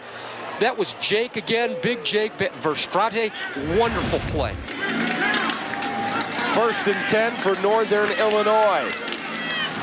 Play action of Haldi, rolling, looking, turns the corner, will be knocked down for no gain.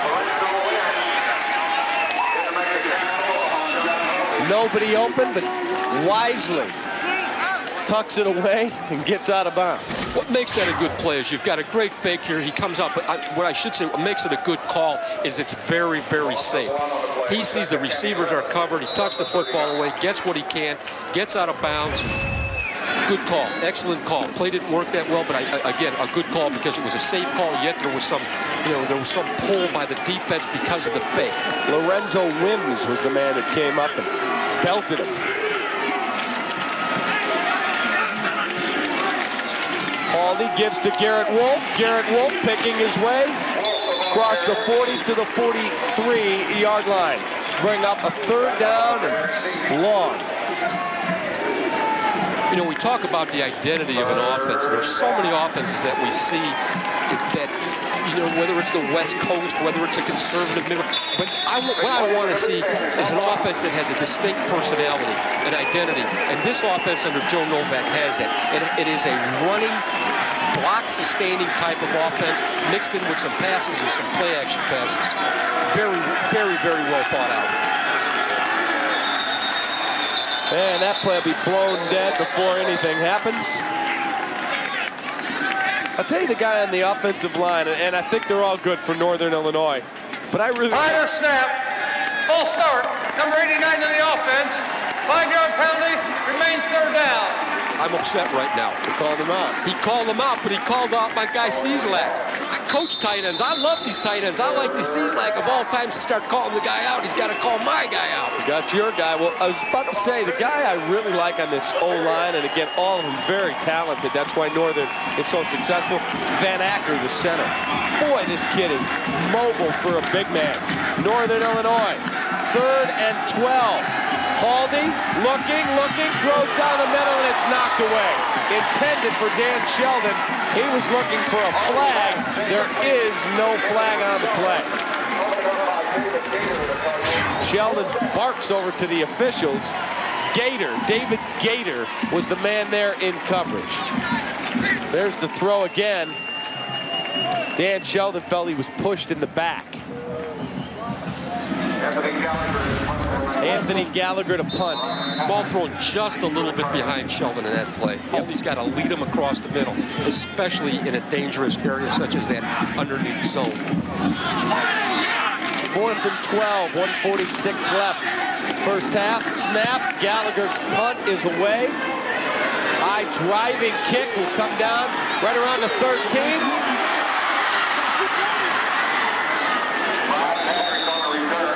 Ryan Patrick, I believe, was the man in the punt return and made a couple men miss.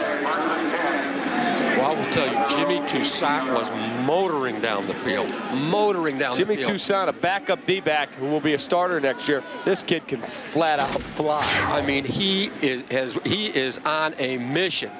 But, you know, what you see there, but he lost him to Hansbrough. Hansbrough's got to know that if Jimmy Toussaint's on the other side, that they want to create a vice in front of him. They want to cup him. He came underneath Hansbrough. Should have stayed the leverage to the outside. I think they would have had him right exactly where he caught the ball. Lynch hands to Gibbons after a fake. Gibbons knocked out of bounds at the 21-yard lines. Coming up at our halftime break, we'll go back to the studio for an update. We'll talk with the outstanding new athletic director at Northern Illinois, Jim Phillips, doing just wonderful things in DeKalb. Highlights and analysis, all coming up at halftime here on Comcast Sports Net. You know, we got a little subliminal scenario. You know, both athletic directors, Bubba Cunningham from Ball State, as well as Jim Phillips, were senior associate athletic directors at Notre Dame before moving on to take on their own programs. While you were coaching there. While I was there, yes. Two great young guys. Lynch looking, throws, nearly picked off. Adriel Hansbrough, Ball State 1 for 7 on 3rd down. Adriel Hansbrough thought had a shot at this one. We'll get another look at it. He sees it, and he breaks on the ball, and just a hair late.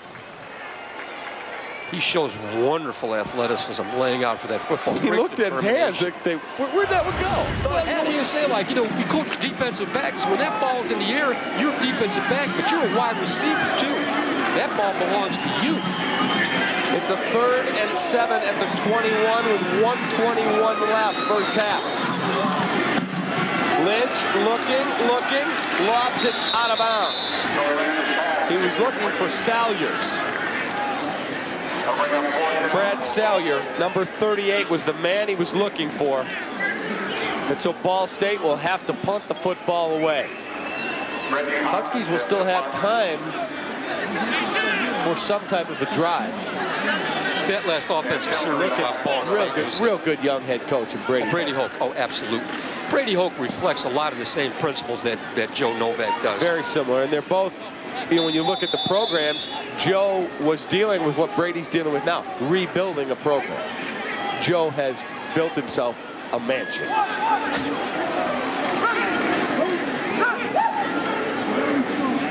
With this punt, it is now away.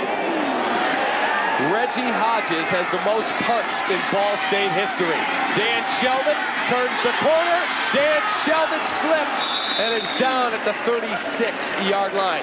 So Reggie Hodges has now set an all-time record in Ball State history, the most number of punts. You mentioned Joe Novak, first year at Northern Illinois. First of all, he waited a long time for that job. I always thought he was a perfect fit. I give Kerry Groth, the former athletic director there, high marks on hiring Joe Novak. I mean, a guy could go into school and coach and do a great job at a school, but there's something to be said for a great fit. Joe Novak's a great fit for Northern Illinois. Perfect fit, and he loves it there. Haldi looks, throws, finds his man, knocked out of bounds. Cieslak, your guy, makes the catch. Clock stops with 57 seconds left in the first half. Huskies enjoying an 11-point advantage. You know, I coached linebackers, I coached running backs, and I coached tight ends. And I will tell you, the position I truly enjoyed the most was coaching the tight ends. It is a wonderful, wonderful position to coach.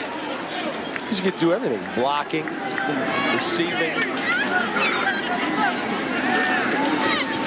Haldi looking, Haldi down the field and overthrows his man.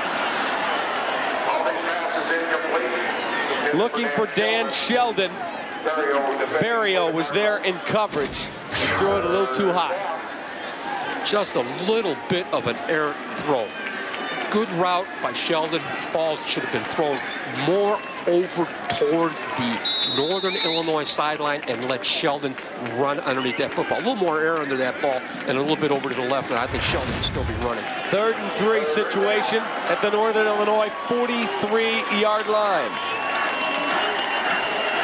Josh Haldi, pressured, rolling, throws it down the field, and it's broken up. He looked for his man, Marcus Perez. Rakestraw was there in coverage, Ricky Rakestraw. Here comes the pressure. Haldi very mobile.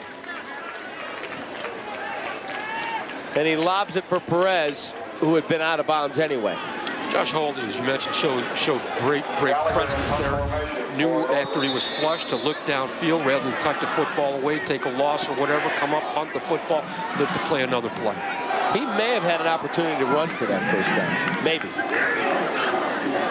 But it's easy for me up here in a suit and tie. He's got big guys chasing him. Punt is going to roll into the end zone. Gallagher's punt into the end zone. So Ball State, with 35 seconds left, has possession one more time. You know, David, you talk about dying arts in football. They used to call it the coffin corner. Now they call it a directional punt. Right. It's semantics. It's a matter of semantics. Right. But we very seldom see that anymore. Why is that? I don't know. Everybody tries to do that, you know, that 9-iron shot and bring the ball back. I'd like to see more directional punting. Or coffin corner. Or coffin corner. I think that got its name because they said Jimmy Hoffa was buried in the end zone at Giant Stadium. Staying away from that one, pal.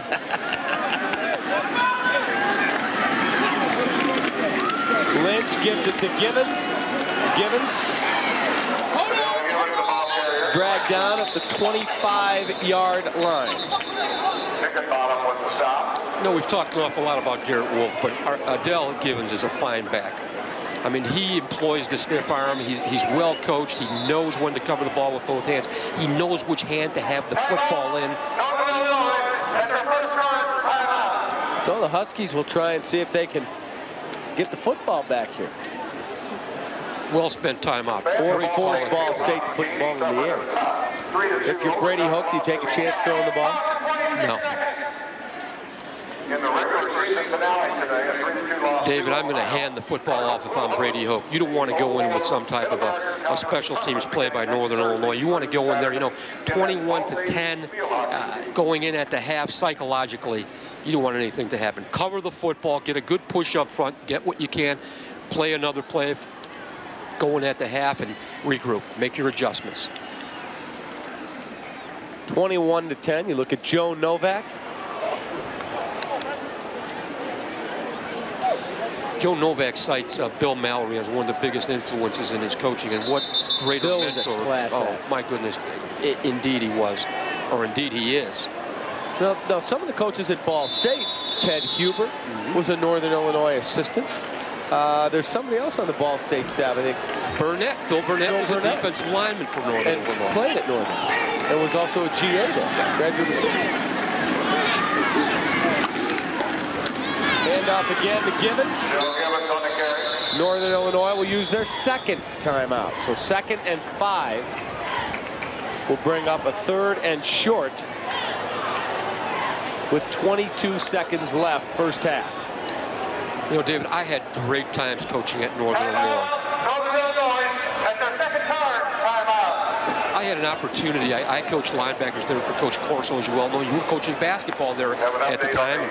Tim Griffin, Pat McAvoy, Tony Sabignano, guys like that. I mean, and now, you know, you see them around Chicago, the things they're doing. Tim Griffin now has moved back to Geneva. He's in sales. Howie Infante is in some type of a business in Chicago. That's what makes coaching so heartwarming. You had another linebacker that you recruited. Ron DeLisi from Gordon Tech. He was a star. Well, they said he was too short and couldn't run well enough, but I'll tell you this, Tom Wienecke was the head coach at Gordon Tech at that time. Tom Wienecke said, do whatever you can to get this kid, and Ron DeLisi ended up a captain. And I think, well, no one will ever beat Lewandowski's record for tackles, but Ron DeLisi's right there, as is Tim Griffin.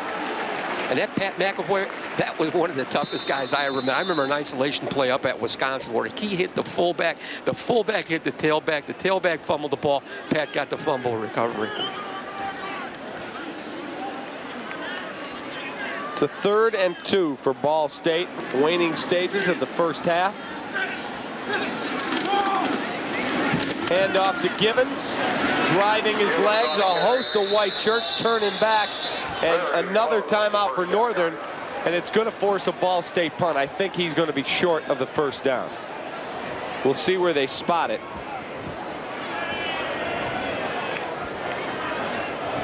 Yeah, I think it's going to be just short.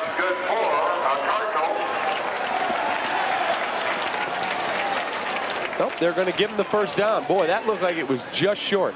There's no timeout. That's your 3rd and final charge timeout. Great effort by Gibbons. Great second effort. I mentioned earlier, a young running back out there. You're watching this game. Watch both these running backs. Their legs never stop. You know, and you can coach to that. You achieve in coaching what you emphasize. Let's take a look at the last play again. I thought he came up short. Oh, he had to get. Well, it's close. Very close. Great second effort. He needed to get to the 30-yard line, just beyond it. Did he get there? They have a much better view down there than we do. I think he got there. Great second effort. You know, the Mid-American Conference, and you talk about parity, which is a buzzword right now in college football, and there is parity in college football. The Mid-American Conference has had parity from its inception. The talent is basically the same. It always referred to as a coach's conference. This is a great football conference. And if you're a young football coach out there that wants to coach college ball someday, do whatever you can to coach in the Mid-American Conference. Well, that's going to do it for the first half. Northern Illinois, Ball State will head to the locker room with the Huskies leading the Cardinals 21-10. Lots coming up for you at halftime. We'll talk with Jim Blaney in just a moment. But a very solid first half. Some penalties early, but both teams a real solid effort, Bob Kamel. Indeed. And again, I mentioned well-coached football. These are two well-coached football teams. All right, let's go down to Jim Blaney with one of the coaches. Jimmy? All right, thank you very much, David. And the kickoff return special teams, when you get a big return, it always gets you right back in the game. Well, we knew how important special teams are going to be, and we really haven't played well until today with that kickoff return. But, you know, we gave up 2 big plays defensively on pass plays, and we can't do that. Are you pleased with the way your team has played since the kickoff return? Because since then, it's been an even football game. Well, I think, you know, we've had some opportunities opportunities moving the ball. We had to settle for a field goal instead of a touchdown. So I think we're moving the ball a little bit in spurts. We just got to keep playing harder defensively. Coach, thanks for your time. Good luck in the second half. So at halftime here at Ball State, Northern leading 21-10. Back upstairs to David Kaplan. Thank you, Jim Blaney. So Northern Illinois a 21-10 lead. Lots coming up at the half. The Huskies leading the Ball State Cardinals. Solid effort for Garrett Wolf in the first half. Ball State gets a big kickoff return. And that has brought them back in the football game. NIU 21-10. We will be back with our halftime activities after this. Have we got a matchup today? Casey's General Store and Coca-Cola are bringing you the Football Town USA Ultimate Tailgate Party Sweepstakes with prizes galore, including $5,000 for your favorite school. And a personal tailgate kit at every Casey's General Store. Look for the Football Town USA Sweepstakes at Casey's General Store, where you can pick up a free 2-liter of Coke with the purchase of any large pizza. Casey's General Stores, a convenience store, and a whole lot more. Hey, Carl. Hey. Let's take a look at Q4 projections. Claudia, what's new? Want a cell phone you can be proud of? Right now, buy one LG camera phone and get a second one absolutely free. US Cellular, we connect with you. Get 1,350 anytime minutes for $25 a month, plus free mobile-to-mobile minutes and nights and weekends. So tell me again why shrimp makes sense at Buffalo Wild Wings. I want to be a part of something great. And no offense, but your menu's more than chicken. I'd go great with your 12 sauces, and I'll work my tail off. Yeah, welcome aboard. Put her there. Oh. Sorry. Introducing popcorn shrimp. With a light peppercorn garlic breading, it's served with your favorite sauce. Try it with an ice-cold Coca-Cola. Yeah, good luck. Now. I wasn't always up to speed on the internet. Do you have any email for me? But that was then. Now, thanks to Comcast, I am a broadband goddess. Comp Gamer 12 has left the building. Comcast high-speed internet is always on, no dialing up, and multimedia is a snap. Their highest speed puts dial-up and DSL to shame. I have DSL. You're not at 3 megs? Get a life. What are you looking at? If you ask me, it's the killer app. That was then. This is Comcast. Dogs don't understand time management, but my TV does. I'm gonna be stuck here all day, but I won't miss my favorite show. Now TV is on your terms with DVR from Comcast Digital Cable. Record any TV show. With no tapes, no timers, no hassles. Even pause and rewind live TV. I just called my own timeout to make a little lunch. And unlike satellite, there's no equipment to buy or long-term contracts to sign. Comcast Digital Cable. TV is now on your terms.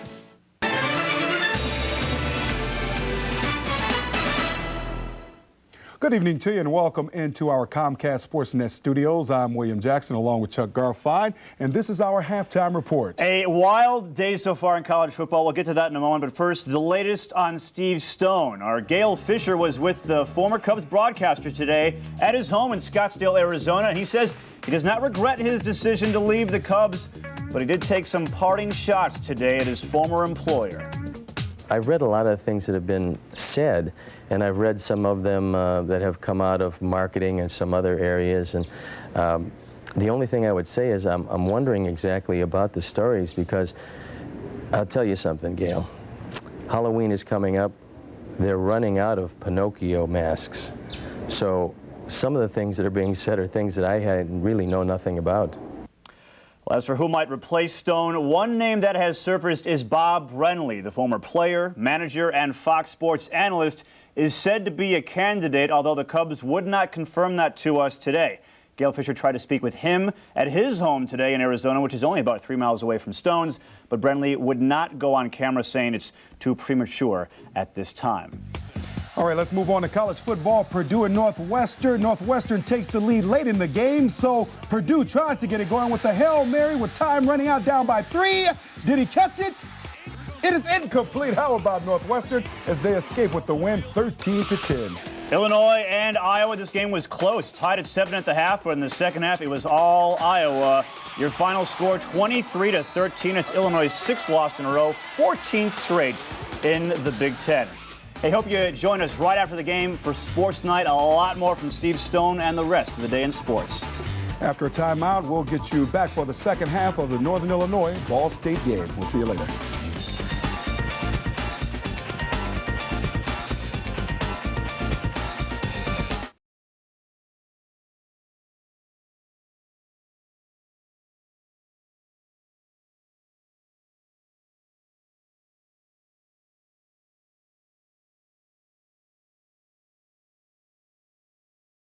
Jeans at Blaine's Farm and Fleet, your denim headquarters with quality brands like Wrangler, Rustler, Riders, and Lee. For everyone in the family, you'll find the right jeans at the right price.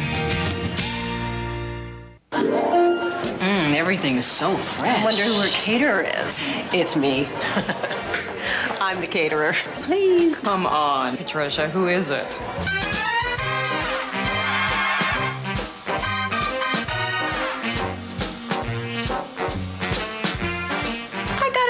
Jewel. What, you think I have a fancy chef back there with a tall white hat and a funny accent? Can I have his number? Jewel, helping make your life easier. Listen up, lug nuts. Pop quiz time. What happens to an engine with too much friction? I'll tell you, it loses power. So you want to reduce friction, right, Tinkerbell? This is Quaker State, engineered to reduce friction and deliver peak performance. Because too much friction. Touchy little gearhead, ain't he? Nice haircut. Quaker State Peak Performance. Try Quaker State Winter Oil for easier startup and improved performance all winter long.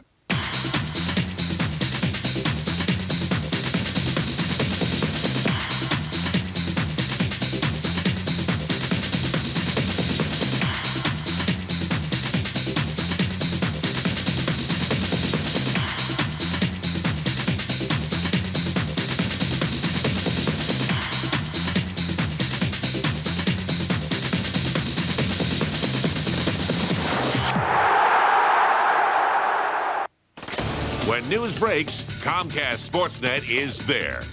Television broadcaster Steve Stone has resigned. It was something that was very difficult for me, but it was a decision that I arrived at. I think Chicago will always be a big part of not only where I've been, but where I'm going. He gave our fans such great insight to the game, and we wish him well. He's a tremendous talent. Get breaking sports news first, only on Comcast Sportsnet. Halftime at Ball State. Northern Illinois leading Ball State 21-10, and we're joined by Northern Illinois Athletic Director Jim Phillips. And Jim, you guys got to, after this game is over with, and I know no one ever takes it more than one game at a time in Northern, but after this is over with, you guys have a huge week and a half coming up. You get a lot of rest before you play the last home game of the year against Toledo. It is. It's really important for a variety of reasons. Number one, the conference race and getting a chance to go to the MAC championship. Secondly, for our seniors that have dedicated themselves to the program and have put so much to advance Northern Illinois football. One of the things that's been amazing about this year, in addition to how well the team has played, is the support the team has gotten, not just at home, but on the road as well. Can you speak how the university community feels about the way this team has been supported by the alums and by the fans on the road? We've really been fortunate. With 150,000 alums within an hour of our campus, they've really supported us by coming to home games and road games. The Alumni Association has done a great job under Lee McCauley and that group, and I think our fans, our season ticket holders, players, parents, it's been kind of a team effort if you look at who comes to our games on a weekly basis. It's very important to a lot of people how a team travels. How important is it to the guys who suit up every week that when they come to an away game such as this one, there's a lot of Northern fans in the stands behind them? It's really important. I think you ask Coach Novak and the kids, they love it when they see a sea of red and black in the stands. It's great this week that our band was able to come as well because they had an awful lot of excitement and support for our team. You getting ready to head inside with basketball? Is it going to be the same case when we get the basketballs out? We have to. We have to. Rob Judson and Carol Hammerly, I think, are going to have great years. I'm excited. I got a chance to stop in a few practices. Things look really good. Exciting season ahead. Jim, congratulations on a good first half. Don't get too nervous in the second half. I know it's always a little bit tougher for an AD. Right. You don't need a cardiac stress test because I think every Saturday afternoon, every AD and coach and fan goes through it. So I hope we can stay the course the rest of the half and then get ready for Toledo next week. Thanks for your time. Thanks. Jim Phillips, athletic director at Northern Illinois, joining us here at halftime where Northern Illinois leads 21-10. Back with more after this timeout. NIU fans, when you enter the Village Commons bookstore, you're entering Husky territory. VCB is the official site for NIU athletics, featuring the new NIU logo on a wide range of hats, t-shirts, shorts, sweats, and NIU logo gifts and accessories. Whether you're a student, graduate, or a fan of NIU athletics, the Village Commons bookstore is your Husky headquarters. Visit us in DeKalb or call us toll-free 800-700-4868 or on the web at www.vcbs.com.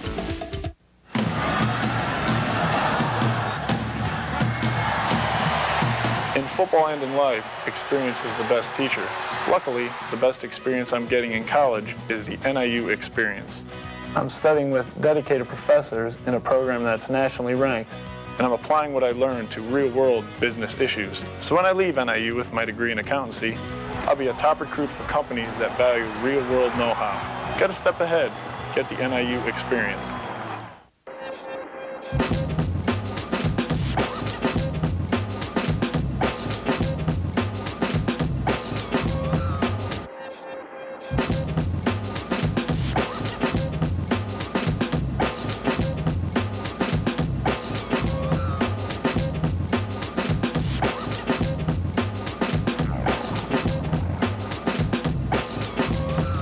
Spider, guaranteed for the life of the athlete. What's under the hood of today's cars? State-of-the-art engines, sophisticated computer technology, drivetrains, electrical systems, hydraulics. Sound good? Then you're ready to live your passion and accelerate your future at Universal Technical Institute. At UTI campuses across the country, you'll get the training you need to launch your career as an automotive or diesel technician. Training that's customized to fit your learning style. And get this, financial aid is available for those who qualify. Our strategic relationships with leading manufacturers means training on all the cars you dream about. Cars like Ford, Audi, Porsche, Volvo, Toyota, Jaguar, Mercedes-Benz, BMW, International, Volkswagen. These manufacturers all come to UTI for skilled technicians. But here's the best part. The demand for trained technicians is huge and will be for years to come. Call UTI today. Live your passion. Accelerate your future. Universal Technical Institute. Comcast Sportsnet is proud to present Northern Illinois Husky football, brought to you by U.S. Cellular. We connect with you. By Culver's Frozen Custard and Butter Burgers, America's favorites made fresh. By Casey's General Store, the official convenience store of NIU Athletics. Casey's, a convenience store and a whole lot more. By the Village Commons Bookstore. For all your Husky clothing and souvenirs, visit vcbs.com. By Applebee's. Try Applebee's Carside to Go. You call it in, we bring it out. By Blaine's Farm and Fleet. The hardest working people in America find value at Farm and Fleet. By Jewel, helping make your life easier. By TCF Bank, open 7 days. And by the Comfort Inn and Suites of Rochelle, a great place to stay before or after Husky football games where you will sleep in comfort. Well, Ball State has a bit of a hill to climb as the kids enjoy the rock climbing exhibit here at Ball State Stadium. David Kaplan, Bob Kamel, and Jim Blaney in Muncie, Indiana. Huskies on top of Cardinals, 21-10. And Bobby C., let's take a look at the highlights from the first half. And it got going with a little overzealous Northern defense. They roughed the kicker. It led to a field goal. Needless to say, that was a critical penalty at that time. I give Ball State a lot of credit going down the field and kicking the field goal. And Garrett Wolf takes one to the house, gets a touchdown, and then Haldi to Sheldon. Great balance here, great play action. The reason why they can run these play action is because of the way Garrett plays. Now a little boot pass, again, draws the defense all the way to one side of the field. Haldi comes back to the other side of the field and scores the touchdown. And then Terry Moss with the big highlight of the first half, 94 yards on a kick return. Terry Moss makes it a 21-10 game and reels Northern Illinois right back in. Look at the stats from the first half. Rushing yards dominated by the Huskies, 162 to 60. Passing yards dominated by the Huskies. Total yards, obviously. Average yards per play. First downs. The time of possession fairly even. And Ball State has managed to hang in this football game. Amazing. Opportunistic scores at the correct time. 162 yards as opposed to 60.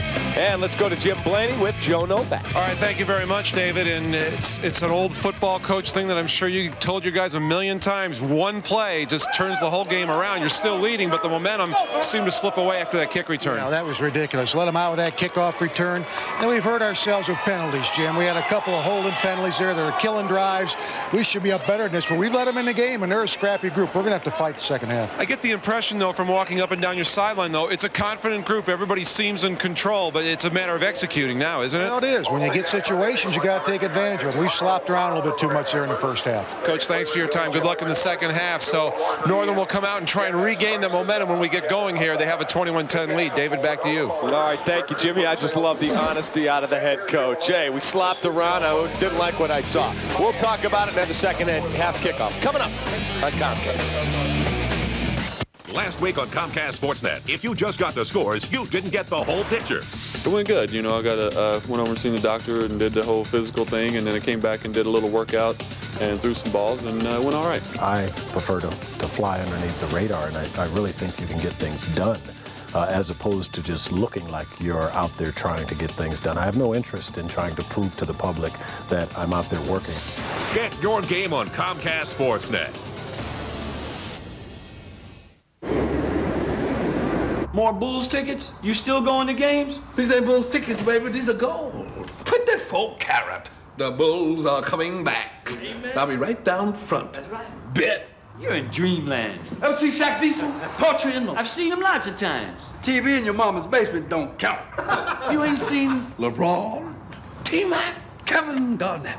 You're crazy. Crazy about my Bull. Right on. Through thick and thin. Thick and thin. 7 p.m. on 1340 WXFM, ESPN Radio. Welcome back to Ball State Stadium in Muncie, Indiana. David Kaplan, Bob Kamel, and Jim Blaney, who is prowling the sidelines. It's gotten a little bit chillier here, Bob, as we get ready for the second half. The sun's gone down. The winds have picked up a little bit more than we saw at the end of the first half. Still excellent conditions for a football game. One of the things, when a game starts at 4 o'clock, as this game did, you basically go from daylight to the use of the lights in the evening, and sometimes that could be a little difficult. That's why you want to get your special teams guys out here at the half, the beginning of the second half early, and let them field punts, let them catch footballs with the lights in the background as opposed to the daylight that they started the football game in. Plus, it's a little bit chillier, so it's not as comfortable, and the wind has kicked up again a bit. We were dealing with, folks, if you're just tuning in, when we arrived here in Muncie, gusts up to 40 miles an hour. It settled down for the start of the football game, but right now things have picked up just a bit. For Ball State, get this, the first drive of the game after the penalty, 57 yards of offense. Since that point, the rest of the half, they have 34 total yards. The fact that they're in the ballgame at 21-10 is a testament to their coach and their effort. Absolutely. Came back defensively and came back stout against the running game. David, kicking game. I talked about it earlier. I saw it last week. Northern Illinois, to get to where they want to be let's start with the second half, but where they want to be as a football team this year is going to have to shore up that kicking game. Look at Garrett Wolf, near 100 yards again. 18 touches, 92 yards, 5.1 the average, and he's hit pay dirt once. This guy may be 5'7", but boy, he is just a monster when he gets into the line. He just puts his shoulder down, and he really delivers the blow rather than takes it. But, here's an interesting story. Do you remember Virgil Guerin? Sure. Outstanding wide receiver at Northern Illinois University. He was Guerin's head high school football coach at Holy Cross High School near Chicago in the old East Suburban Catholic Conference. And Virgil was the pipeline and the conduit to get this young man interested in Northern Illinois. Virgil has since left Holy Cross and is now the defensive coordinator at my alma mater at Fenwick. And I believe Fenwick right now is 7-1. Virgil Guerin's an outstanding young man. And that's where you get that recruiting. You get a couple guys that coach here and there. You build that kind of trust. Virgil has a great deal of respect for Joe Novak. And, Those are the things. Always when you recruit, you got to find that friend in the situation, so to speak. Fenwick has outstanding athletics. I mean, I remember in the recent times, Corey Maggette came out of Fenwick, but there's been some great players and some great people. Larry Wirt, who's a very well-known TV executive, is a Fenwick grad. I mean, there's some big names in the Chicago community. I was privileged enough to attend Fenwick, and it'll always be very important in my life. You know, when you mentioned Fenwick, you talk about the great Anthony R. Lawless, possibly one of the most storied head football coaches in the state, maybe forever. And, of course, the man who is producing this game today, Mark Vittorio, is a Fenwick grad. We find each other. Shows you most people can get through school. You and Vito made it. Another flag, another kick goes out of bounds. They're not going to send this tape to the Football Hall of Fame on how to keep away from foolish penalties. I cannot believe it is that difficult. 3 kicks we've seen. I mean, the difference in field position from the 20-yard line to the 35-yard line is huge. The play calling can become more confident than when you're in your own red zone. 1st and 10 Huskies, 35-yard line. Garrett Wolf, the single back set for quarterback Josh Haldi, and the hand to Garrett Wolf, and Garrett Wolf rips off a big run out near the 50. 15 yards on the run. Barrio, number 31, dragged him down, but man, is this kid quick to the hole. He sees it, boom, cuts to the left. Bobby, tough. Excuse me, David, just a little bit of zone blocking there. 2 men occupy a defensive lineman. One comes off to get to the linebacker. And that's going to put him over 100. I'm not surprised. In my game notes, I said they had to hold him to under 100. He's got 100 in the first half. Doesn't bode well. No. Garrett Wolf again. Near another first down. Great eye-backs, great tailbacks. John McKay, who coached at Southern Cal, talked about the farther they get into the game, the better they get. And that's what you're seeing with this young man right here. He is in a rhythm. Great cut. Again, you know, gets the ball in harm's way, 2 hands over the football. You know, you talk about carrying a football. There are 3 pressure points that you teach running backs. The top of the football cupped with your hand, the back of the football in your bicep, and the side of the football, as much of the football as possible, touching your rib cage and just giving it that squeeze. Now the big man, the anchor of that O-line, the center, Van Acker, is being helped off the field. Another final score in the Mid-American Conference. Central Michigan came from... He will be replaced by George Douglas, number 58, a 6'4", 286-pound junior. Backup center. He also will play a couple of other spots on the line in a backup role when needed.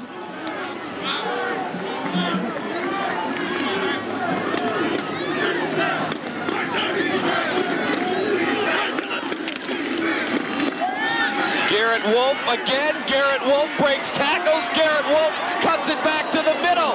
Garrett Wolf knocked down his own man, I think, is what sent him stumbling. I think he hit Doug Free, number 62. If we can get a look at that replay, I think number 62, watch Garrett Wolf. Bobby, I think he's the man he ran into when he makes the cutback left. I mean, this is an outstanding run. It's an outstanding run because he slashes, he keeps his feet moving. Good vision, good vision. Actually, his own man ran into him. Wolf again, the ball carrier, inside the 20-yard line, and he is just piling up the yardage here. The start of the second half. Dante Smith, number 23, came over on his middle linebacker spot, 6-foot junior, 232 pounds. Douglas replaced Van Acker on that series, and they didn't lose a beat. 2 great blocks by that young man.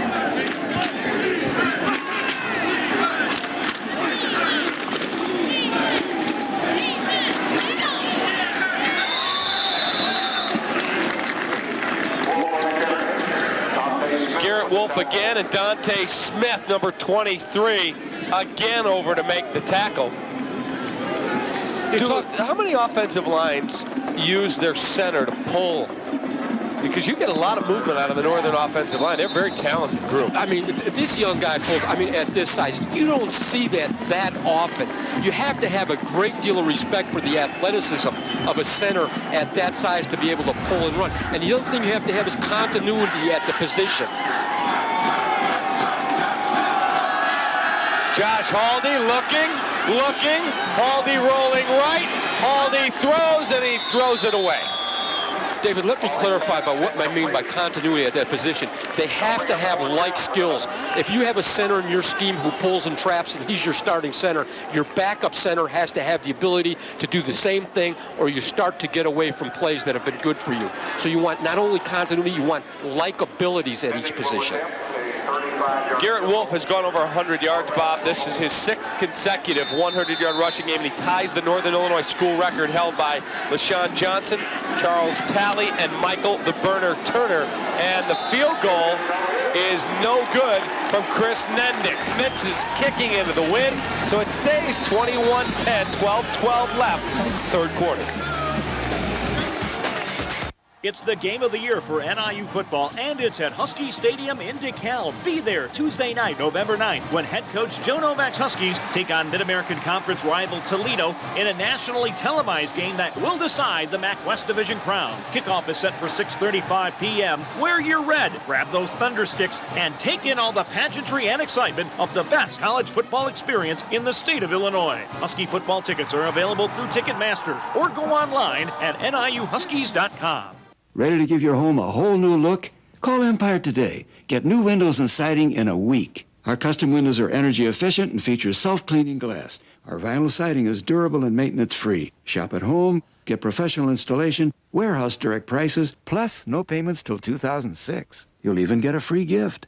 Custom windows and siding in just 1 week with just one call. How easy is that? 800-588-2300 Empire. We are back at Ball State Stadium. So the Ball State Cardinals dodge a bullet on a missed field goal from Chris Nendick. Lynch will now try and rally the Ball State troops. You know, earlier in the game, somebody that's here with the Northern group said, I think Dan Sheldon is playing with a broken hand.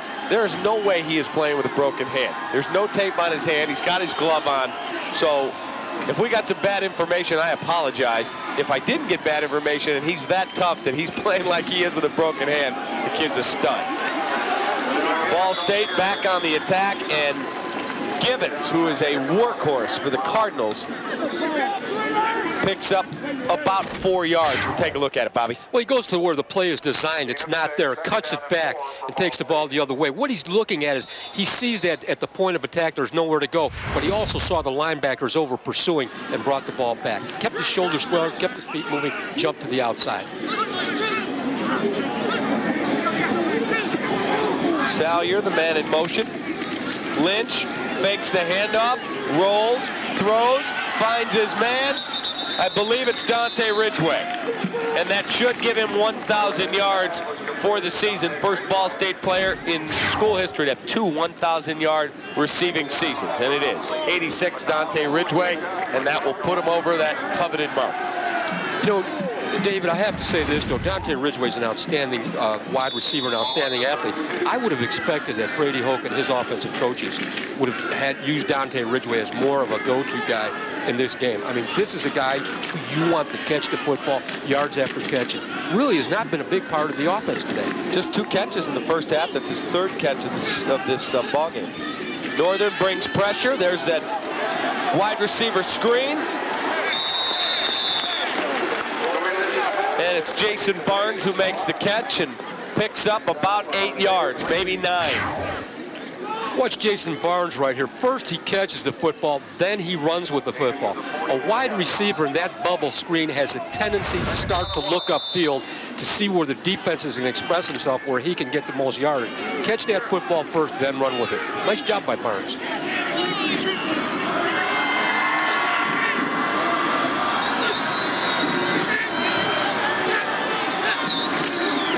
Lynch hands to Givens. Givens, nice cut, makes a man miss, makes another man miss. and will pick up a Ball State first down. However, there is a flag on the play. It's in that holding area, David. Yes, it is, in the offensive backfield. And you can see it right there, right at the bottom of your screen. If we can get that again. I think it was Steinhaus, the tight end. One of your tight ends. And they call out the number again, and it was a tight end again. You'll see it right there, right, Bobby? There it is, right there. You know, these guys, they're out to get the tight ends. They know I'm up here. They know I love the tight ends. What are these guys doing to me? They didn't mention the guy all day by name or number. It's a tight end the first time. Cieslak from Northern Illinois, and come right back with the Ball State tight end. Sure, they were in the locker room today. Kamel's up there in the booth, so let's mention the tight end penalties. Okay. I think it's interesting.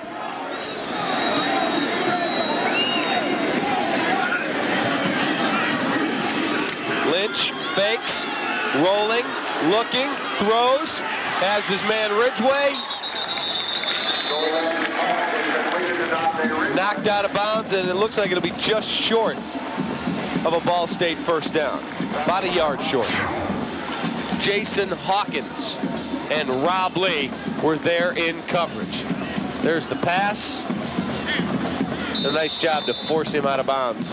Nice job of coming back for the football, finding that dead spot in the zone, settling in it. No, he 3 or 4 times now he has slipped on the ground. That's where the coaches start looking at the equipment guys and saying, do we have the right shoes on today?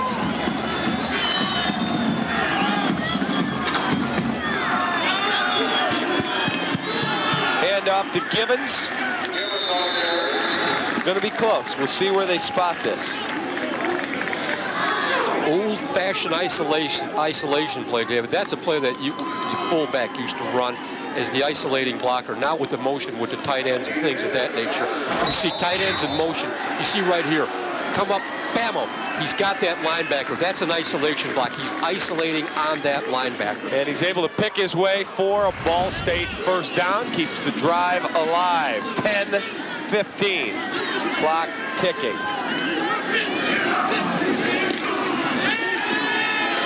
Lynch going up top, looking for his man down the field, and it is incomplete.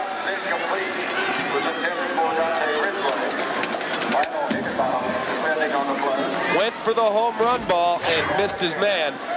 Remember earlier I talked about you're a defensive back, but now you're a wide receiver. That's the way Lionel Hickenbottom plays this, as though he were a wide receiver. The ball's overthrown.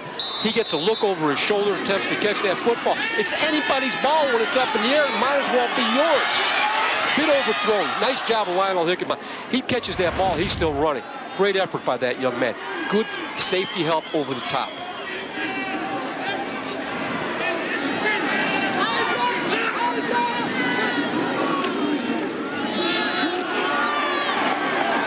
Handoff again to Givens, and Givens crashes his way near another Ball State first down. Alva Hensborough, number 11, came over and made the hit.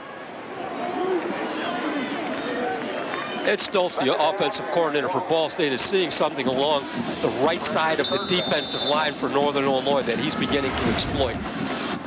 There's Ed Stoltz right there. Good football coach, close friend of Brady Ho's.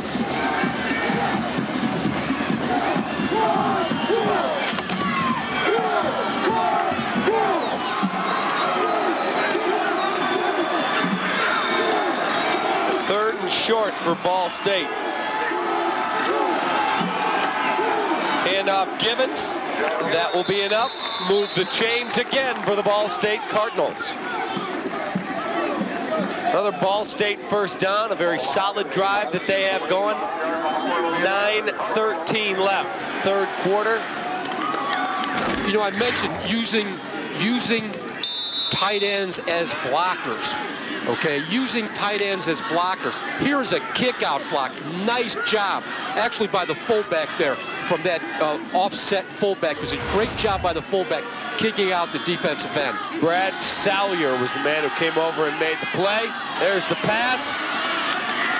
Be a short gain, but it will be a completion for Dan Dunford. Lynch hit him, Rob Lee on the tackle. Joey Lynch is starting to settle into a rhythm here. He's starting to feel a little bit better. And as he does, Ed Stoltz will give him more to do. 2nd and 40. You take a shot down the field here with Ridgeway? No, right now, David, I'm going to continue with some type of continuity in the offense that they've run. Now, 2nd and a little bit, maybe in 2nd and 1, 2nd and 2. Yeah, I'm going to take a shot downfield. Not from here. I don't want to waste this down.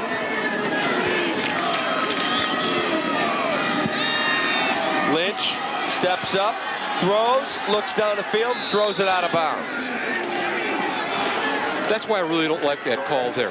There's a term for coaching called a waste down. And what a waste down is, usually 2nd down and a yard, 2nd down and less yard, maybe 2nd down because you assume that you're going to get that.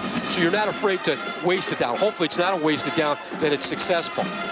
Right there, I think that was just a little bit too far. Now you put yourself and you're in 3rd and 4, and this is a tough call right here. Against the tough defense. Against the tough defense. I like a little boot action pass coming out of here and maybe give Joey the opportunity to run the football.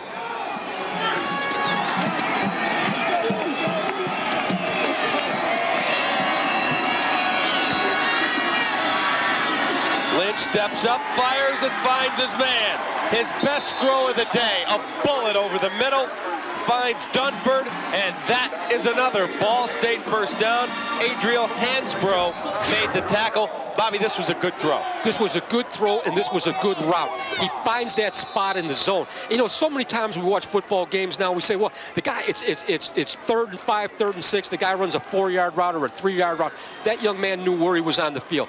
Wide receivers have to understand where they are on the field and what it takes to move the sticks.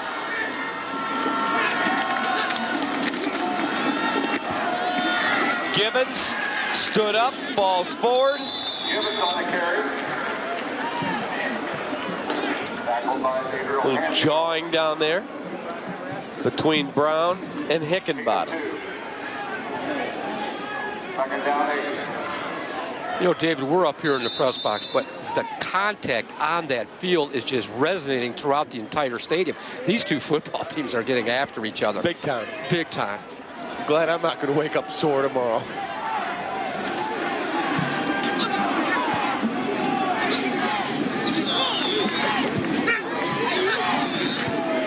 Lynch, fake toss, looking, dumps it off, finds his fullback, the big man Salyer. And that should be enough for another Ball State first down, and it is.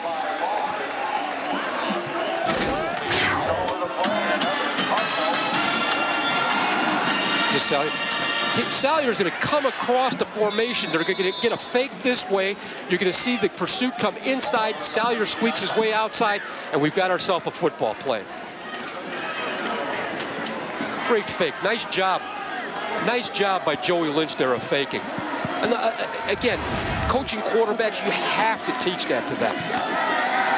Givens, and there is a flag on the play. Ball State this year in the red zone has scored 20 of 22 times. Pretty productive, 11 TDs and 9 field goals. It's going to be against Northern Illinois, an offsides call.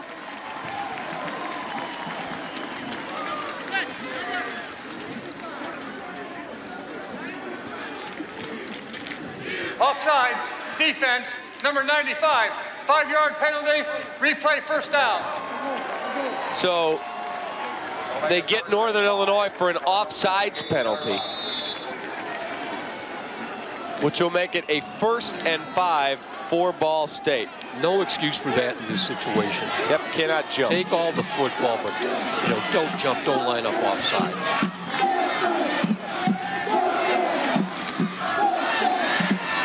Lynch looks, throws, finds his man, knocked down at the 5-yard line.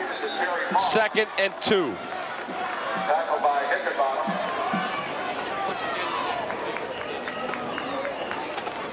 I am very impressed with this bunch right up there. I mean, as that play develops, look how stout they are, David. There is no penetration whatsoever. Nice job by the Ball State offensive line. They create that front and give Joey an opportunity to operate, Joey Lynch an opportunity to operate behind them. It's going to be a 2nd and 2 for the Ball State Cardinals, knocking on the door in a 21-10 ball game.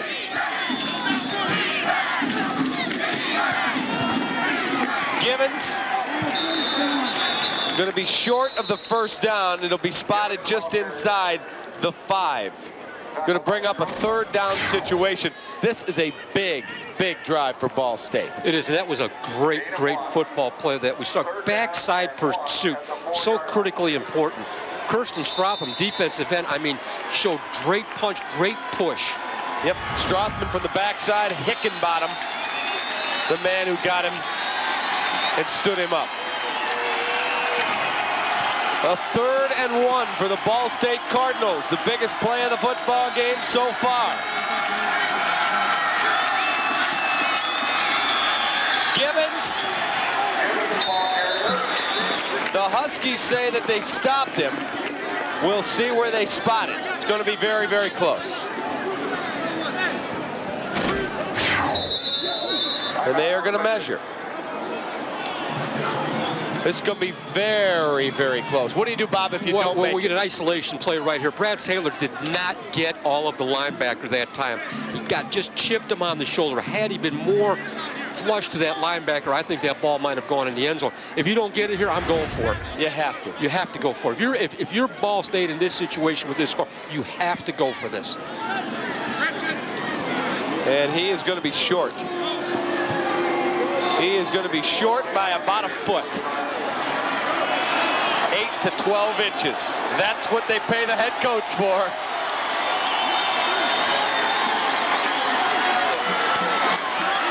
The Ball State's going to go for it.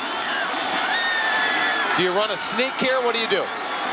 Ball State just 2 of 8. The one thing you have to use here, David, is the cadence. That's the one constant that you have on your side. The cadence is critically important here. Brady Hoke, no hesitation, says we're going for it, boys. Husky defense digs in. Huge play in this football game.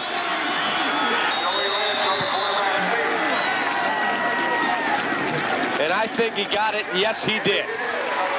Good call, gutsy call, and the quarterback finds his way for the first down. Good push, side to side. Oh, just a critically important term. Pad under pad. See it, leverage. You need the leverage. And they get the leverage and they get the push. You know, there are quarterbacks, though, that can't execute a quarterback sneak. And, that sounds like something that should be very obvious. Joey Lynch did a nice job right there of getting just that little bit of an extra push and following the center and left guard. I like the way Brady Hoke called Joey over the sideline before the play and gave him a little, talk to him, let him know exactly what was going on. Communication is critical. First and goal at the 3-yard line. Lynch looking, throws, and it is caught for the touchdown. Touchdown, Ball State. They are right back in the football game. 21-16, pending a PAT. Michael Steinhaus, the tight end, catches Lynch's pass for the TD. 18-play drive, Power I yards. Formation, power I. 3 backs and the fake. Tight end a little juke inside here and then gets out into the flat. Really a nice job. You have so much pull there. There's so much pull there with that play because of the alignment. The extra point is good. We have a 21-17 football game. What I mean by pull is how you influence the defense. We are going to take a timeout, folks. Got a doozy going in Muncie. Don't go anywhere. Hi, I'm Craig Culver of Culver's Restaurants. And here at Culver's, we're heating things up with our delicious new line of grilled melts. They're mouth-watering sandwiches made fresh to order, then grilled up till they're hot and tasty. From classic tastes like our Wisconsin Swiss melt and sourdough melt to new favorites like our new Reuben melt. They're a delicious treat that'll melt in your mouth. So come in and try our new Culver's grilled melts. They're always hot, they're always fresh, and only from Culver. Debt Stoppers Legal Network wants you to know about credit and debt. Is declaring bankruptcy taking the easy way out? Bankruptcy isn't some kind of gimmick. It's the law of the land. Bankruptcy is legal relief to help people break free of hopeless indebtedness. Is declaring bankruptcy wrong? You are entitled to file for bankruptcy if you owe more than you can reasonably expect to repay. You don't have to live in fear of your creditors. Visit us on the web at debtstoppers.net. Debt Stoppers can stop your debt. Honey, there's someone I'd like you to meet. Just a sec. He's trying to decide what minivan to buy. The red yarn compares safety features, the blue yarn compares performance features, and the green yarn compares options. Right. Excuse me, sir? Sir? Huh? I can do all that for you. Really? That's great, because my neck's killing me. VHIGS.com, roadmap to the automotive world. Honey, online. Oh.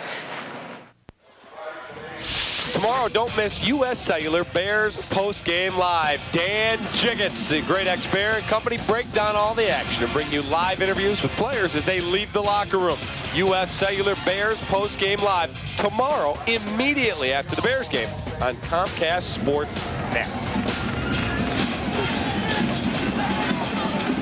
Dan, a fine Harvard grad. Yeah, Star tell me of about radio your beloved and TV Bears. in this town, huh? Tell me about your beloved Bears. They're not good. I think they're on the right track. I like the coach and all, but the quarterback play has been lacking. We'll see if Craig Krenzel's the difference. Kickoff will come down to Hickenbottom, and he is drilled at the 15. Ball State playing with tremendous enthusiasm. He was absolutely belted. Byron Miles, number 41, I think is the man that crushes him. There's Hickenbottom. He takes it right into the hole, and wow. You feel that hit tomorrow. I heard it up here. I heard it up here. Northern has to answer the bell right now. They have to answer here. Critical series. Hand off Garrett Wolf. Garrett Wolf turns the corner. Garrett Wolf up the sideline. Garrett Wolf may go. Garrett Wolf to the 30. Cuts back into the middle of the field. He's going to go. Garrett Wolf, give him 6. Touchdown, Northern Illinois. 84 yards. David, talk about answering the bell. You called it, Coach. Answering the bell. Right here, a little bit of patience. Now he jumps outside. What he did, he set up the defender for the block of his offensive lineman, jumped outside, and the rest is history. That's great patience by that guy. I mean, by Garrett. When he comes inside like that, and had he continued to go upfield with the ball, chances are one of the linebackers would have got him. But he set up his blocker. Wonderful job. Sure beyond his years as a running back. What a tremendous run. 24 carries, 2 touchdowns at 223 yards. And then Nick drills the extra point. You answer a score with a score, and they do it. 28-17 Huskies. We'll be right back. Lots to go yet, folks, on Comcast Sports Net. Applebee's new Car Side to Go is here. Well, come on, let's go, let's go, let's go, little darling. With Car Side to Go, you can make dinner just by making a call. Let's go again once more. Plus, we'll deliver the food straight from our kitchen to your car. Oh, pretty baby, I love you so. So try Applebee's new Car Side to Go. It's not fast food, it's Applebee's Food Fast. Eating good in the neighborhood. Let's go. Monday afternoons are loaded with college football on Comcast Sportsnet. At 3:30, Michigan State head coach John L. Smith's news conference gives you all the info on what's happening in East Lansing. At 4, get the latest on the Maize and Blue with Michigan head coach Lloyd Carr's weekly address. At 4:30, the Hawkeyes take center stage on Iowa football with Kirk Ferenc. Then at 5, it's back to Ann Arbor for highlights and more with Lloyd Carr on Michigan Replay. It all starts Mondays at 3:30 on Comcast Sportsnet. There's always 2 sides to every story, and after the touchdown by Garrett Wolf, Northern, the good side is they're up by 11, but one of the things that happened in that last Ball State drive is that the Northern defense was out there for 18 plays, and even though the last play was a touchdown that gave Northern back the lead by 11, the defense has to go right back out there, so this is a big defensive series for the Northern defense. David, back to you. Thank you, Jimmy. That touchdown by Garrett Wolf, 84 yards, 6th longest rushing gain in Northern Illinois football history. Wow, look at those numbers. And he's going to add to them because this isn't a game where they're in hand. They're in a battle for their lives. You know, he's going to stay on the field, Bobby. Well, he'll have to stay on the field. I mean, he'll be spotted by A.J. Harris, but he'll have to stay on the field.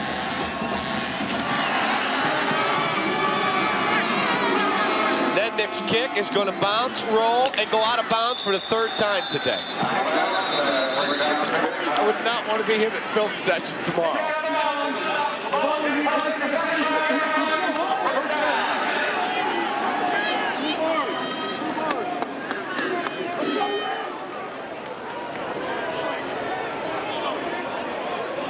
Does he go anywhere near the head coach? If I'm him, I'm right back there.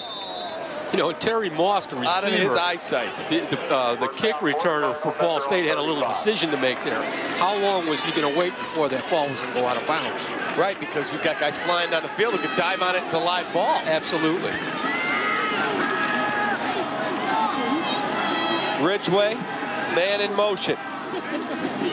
Lynch throws, finds his man Williamson. He will be dragged down by a host of white shirts, just short of the 40-yard line. Rob Lee led a pack of Huskies.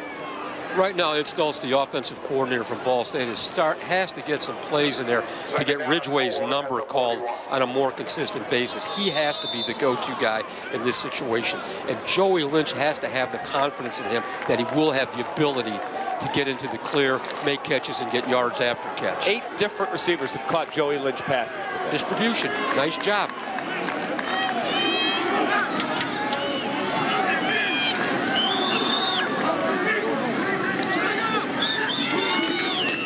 Lynch hands to Givens. Givens makes a man miss. Givens dragging tacklers out near the 50-yard line. First down, Ball State Cardinals. Their O-line play has been as good as they've had all year long. Their offensive line is starting to grow up. They're bringing their legs, getting their hands inside. Don't take anything away from this run. Dell Givens, I mean, yards after contact, he's that been hidden yardage. His running today, hard, tough yards. You know, I'm sure some of that comes as a result of the heralded Garrett Wolf coming into the stadium.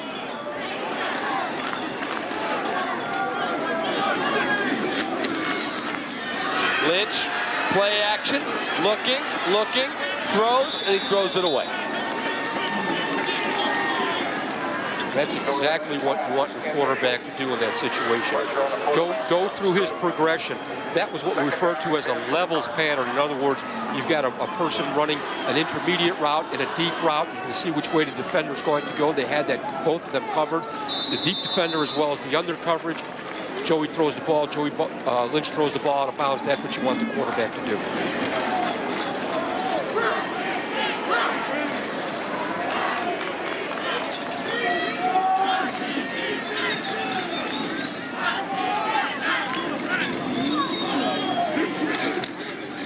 Lynch hands to the new man at tailback, Brenton Martin, number 37.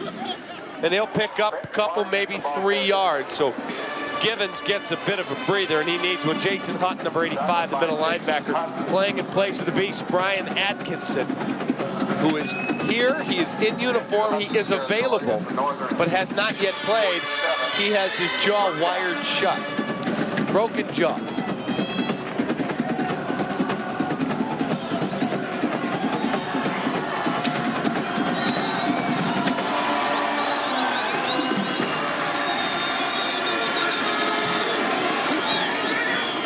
Lynch looking, pressured, throws, and finds his man. Ridgway makes a man miss and picks up another Ball State first down. They nearly got to Lynch. Poise, and he found his man, Bobby C. He's growing up, and he's going through a real maturation period as a quarterback, even as this game progresses.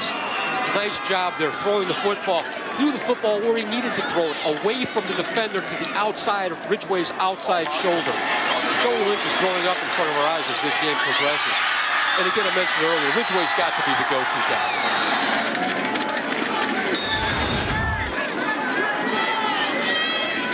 Adele Givens is back in at tailback, so he gets a bit of a breather. Worked hard all day long. Hand off to Givens. Givens picks his way. Get to the northern 39-yard line before he is turned back.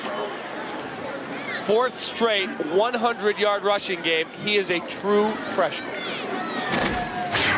Watch the great pursuit here by the Northern Illinois defense. One of the things defensive coordinators are, look, here they come. Rat-a-tat-tat, bam. Maybe one guy get in there and pull that ball out. You want to see 11 of those black helmets around the football on every single play.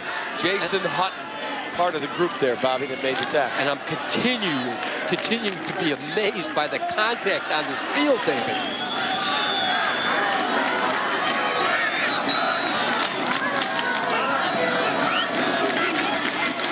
Handoff Givens. Givens dives across the 30-yard line.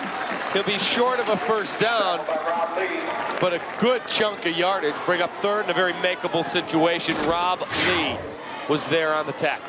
You know, Givens, we talked a bit earlier about Garrett Wolf and what he was going through the course of the game, just building upon what he's doing. We're seeing the same thing mirrored right here by young Mr. Givens. As the game goes on, his momentum continues and he builds upon it. As I said before, you know, great tailbacks, that's the way they play the game. They want that football every single time.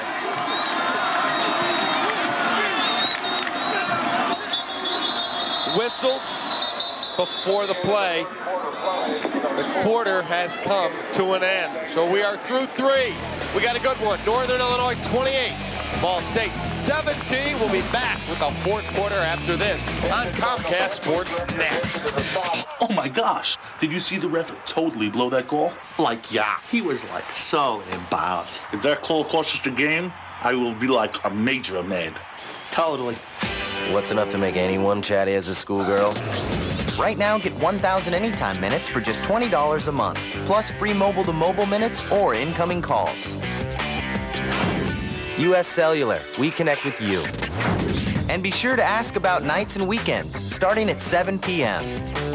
It's the game of the year for NIU football, and it's at Husky Stadium in DeKalb. Be there Tuesday night, November 9th, when head coach Joe Novak's Huskies take on Mid-American Conference rival Toledo in a nationally televised game that will decide the MAC West Division crown. Kickoff is set for 6:35 p.m. Wear your red, grab those thunder sticks, and take in all the pageantry and excitement of the best college football experience in the state of Illinois. Husky football tickets are available through Ticketmaster or go online at niuhuskies.com.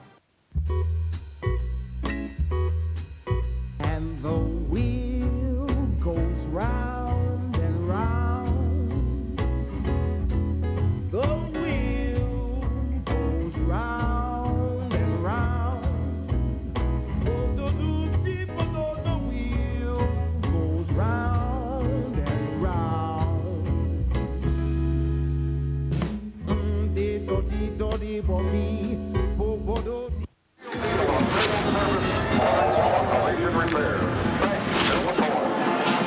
All right, fourth quarter, ready to roll. 15 minutes of football left.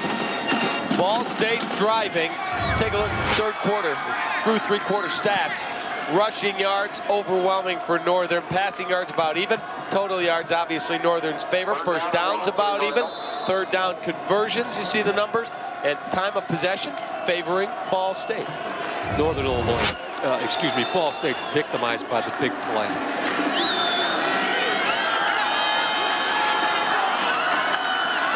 Lynch on a third down situation. Hands to Givens. Givens has the first down. Breaks a tackle. And he's at the 24-yard line. So a first down for Ball State. Fresh set of downs. A determined run. Watch the first contact right here. Bammo! Comes off of it. Another 2 or 3 yards. Sets the hand down. You can practice that as a running back coach. Put the ball in the right hand. Get the back running. Hit him with a pad. Set the left hand down. Put the ball in the left hand. Hit him with the pad. Set the right hand down. Keep the feet moving. Martin back in at tailback. Gives his man Givens a quick breather. Lynch looks, throws, finds his man. Close to another first down. Dunford made the catch, knocked out of bounds. It should be another Ball State first down. We'll see where they spot it. Joey Lynch here, great fake, hiding the football. Now we're seeing Joey Lynch going to his left, squaring his shoulders up and throwing the football. Shows good arm strength right there. Looks easy to do. That's not easy to do. You have to continue to fake and continue your momentum toward the line of scrimmage. And that will be enough for another Ball State first down. Ball sits at the 14-yard line. Hand off to Gibbons. Gibbons nearly broke a tackle. Dragged down by Ray Smith. And that was a touchdown-saving tackle. Well, what he did in that right there, a lot of young defensive backs or linebackers, they'll come up and they'll try to put a shoulder in. He wrapped them up. He got his arms around them and brought them down.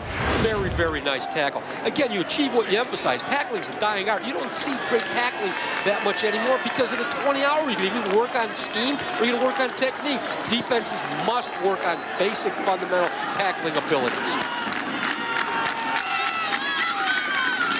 Lynch looking, throws, finds Ridgway, and he's knocked out of bounds. They'll call it the 7-yard line, so he's going to be short of a first down. This offensive line from Ball State is doing a magnificent job. You're going to see straight across here. Joey has the opportunity to operate against a great front. Right, everybody sets inside. Joe comes out, Lynch the other way. Nice job by that offensive line. Look, there's Ridgway. He makes the catch. He gets knocked out of bounds. They're going to spot it at the 7-yard line, which is a 3rd and 3 situation. David, you're very astute in the National territory. Football League and watching. You know this man can play on Sunday. He's a good player, absolutely. Lynch fakes, keeps it, rolls, dives, and he is going to be way short. Knocked out of bounds at the 10-yard line. You got to take the field goal now, don't you? Absolutely. Joey Lynch has to understand one thing. Never take a sack in this situation. He has a great effort here. I'd like to see a little bit more contained by the Northern Illinois defensive end. Great effort, but you never take a sack in that situation. Here's the field goal attempt. The snap is set. The kick is no good. Misses the kick.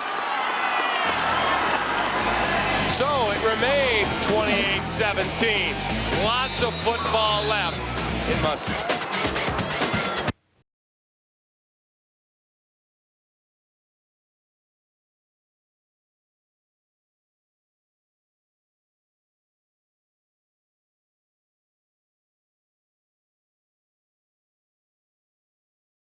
Jeans at Blaine's Farm and Fleet, your denim headquarters with quality brands like Wrangler, Rustler, Riders, and Lee. For everyone in the family, you'll find the right jeans at the right price. Listen up, lug nuts. Pop quiz time. What happens to an engine with too much friction? I'll tell you, it loses power. So you want to reduce friction, right, Tinkerbell? This is Quaker State, engineered to reduce friction and deliver peak performance. Because too much friction, touchy little gearhead, ain't he? Nice haircut. Quaker State Peak Performance. Try Quaker State Winter Oil for easier startup and improved performance all winter long. Big day for Garrett Wolf here in Muncie. Every week he seems to get better and better. Just a sophomore. Folks, this guy has been some kind of runner today. Just ripping off chunks of yardage. He's well over 200 yards. And the big play right here. Bounces it, as you said, Bobby, outside, and he's gone. Not only does he bounce it outside, David, as we mentioned earlier, but that is pure speed. He has an unbelievable amount of ability. Wonderful, wonderful young running back.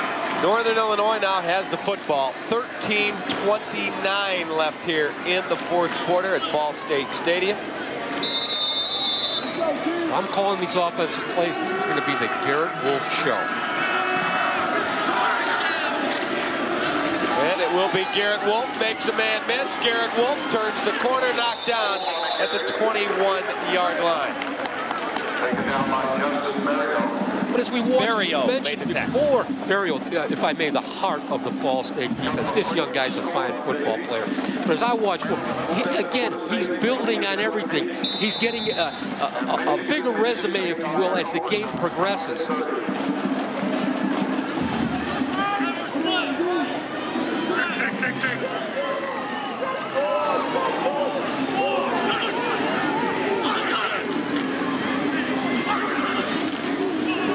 Handoff again, Garrett Wolf. Hurdles one tackler and is belted by Barrio. You can hear that one up here. Wow. Watch this one again and you can hear it. Watch this. I mean, ow. That one hurts. You know, I used a term the other day to describe football players in this day and age. Unbelievable torque. The torque, the push, the contact, the speed. He's a whole 100 pounds. 6'3", 200 Barrio. Haldi looking. He throws, and it is nearly intercepted. Dan Sheldon was the intended receiver. No flag. So Northern Illinois is going to have to punt the football away with a ton of time left. 12:36 left. There's Haldi. And again, he may have had a chance to step up in the pocket and run with the football. That was close. That was very, very close to interference. Good job by the officials, as the replay indicated. You know, one thing about Haldi. Haldi's an outstanding quarterback, he's an outstanding athlete, but he also has the ability to get Northern Illinois into the right play. And the other thing is, don't forget, he missed some games early with a stress fracture in his foot. You don't want to take chances with your stud senior quarterback running if he doesn't have to or he's unsure of it. Punt will come down at the 33-yard line. Ryan Patrick grabs it, picks up a couple. Hansbrough made the tackle. We'll be back. 11-point lead for the Huskies. Applebee's new car side to go is here. Well, come on, let's go, little darling. With car side to go, you can make dinner just by making a call. Let's go again once more. Plus, we'll deliver the food straight from our kitchen to your car. Oh, pretty baby, I love you so. So try Applebee's new car side to go. It's not fast food, it's Applebee's Food Fast. Eating good in the neighborhood. Let's go. Stop. When a crisis looms, they didn't tell the truth. When corporations rise and fall. Well, let's think of the market. When it counts. Massive impact on Baldi's tourism industry. CNBC is there to break the news and deliver real-time market coverage and business headlines. Plenty of reason for optimism. Giving you the winning edge with first-hand news, market updates, and analysis from around the globe.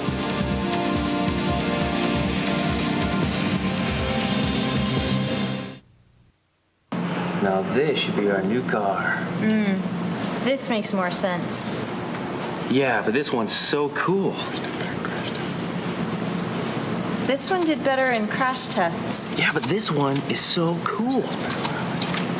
This one gets better mileage. Yeah, but look how cool this is. This one comes with a longer warranty. Can we switch seats? VHICS.com, roadmap to the automotive world. Now, isn't this cool? We are back at Ball State. Nice crowd on hand. Mom hanging out with the kids, watching some Ball State Northern Illinois football. Ball State on the attack now. 1st and 10. Their own 37-yard line. Bobby, this is a big possession. They got to make something happen if they are going to be driving to win this football game late.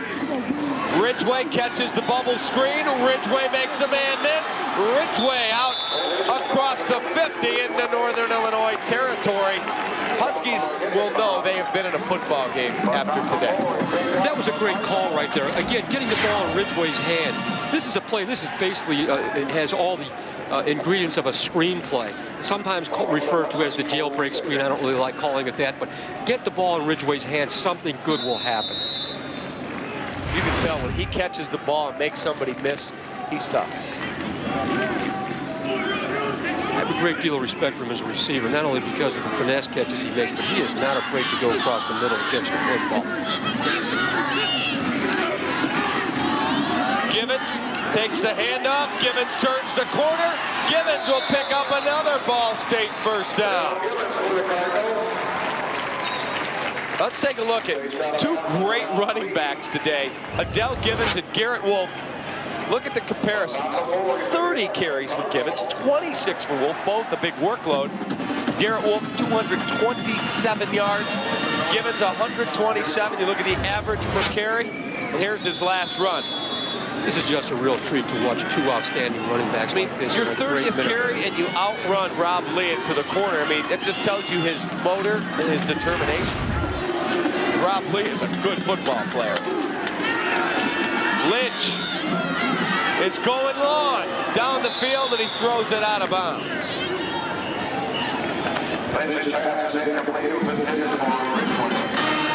David, if you choreographed a football game for me, this very well may be the game. I'm just thoroughly enjoying this Mid-American This is a really good football matchup. This is a great, great brand of football. You know, it's funny. I was talking with a couple of the Northern Illinois people here in the box, 3-4 hours before the game. I said, what do you think? Northern was a prohibitive favorite. To a man, they all said, very concerned about this football. Toledo next week, possibly for the conference title.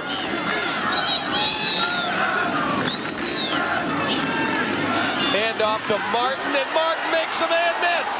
Martin up the sideline, knocked down at the 12-yard line. Martin nearly broke it, took it to the house. Lionel Hickenbottom came over and made the touchdown-saving tackle. Wonderful determination, broke the first contact at the line of scrimmage, continued upfield, had the ball in the outside arm. I would think Joe Novak and Brady Hook have had defensive backgrounds to the max. I mean, they've both got to be standing on the sideline going, whoa. Lynch out of the shotgun. Lynch looking, lobs for the end zone, and it is nearly intercepted. That ball was nearly picked off. Dangerous pass. Credit the Husky defense for being in the right place at the right time. But when they see the replay, I think they're going to feel they should have had a pick. Well, there are four people around the football. That ball was an errant throw on Joey's part right there.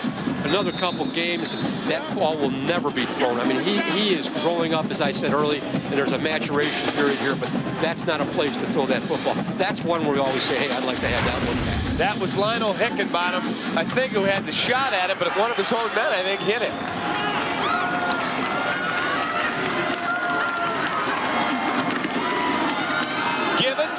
Gibbons turns the corner, and outstanding pursuit down to the sidelines. Jim Blaney. Well, David, before the defense came out for this latest series by Ball State, the defensive coaches for Northern were telling the guys, they say, look, be confident. Just line up, trust your defense, and go out and play. But it seems like the last couple of series, especially because of play action and fakes by the quarterback, that the Northern Illinois Huskies aren't really quite too sure which way they're going, and by the time they figure it out, the Ball State running backs are 5 yards upfield. Back to you. All right, Jimmy, 3rd and 8 situation now at the 10. Clock at 11:26. Lynch looking, drills to the back of the end zone and finds Dante Ridgway for the touchdown. And we've got a football game. Now do you go for 2 here, Bob, to get yourself to a 3-point game? I'm going to kick this extra point, David.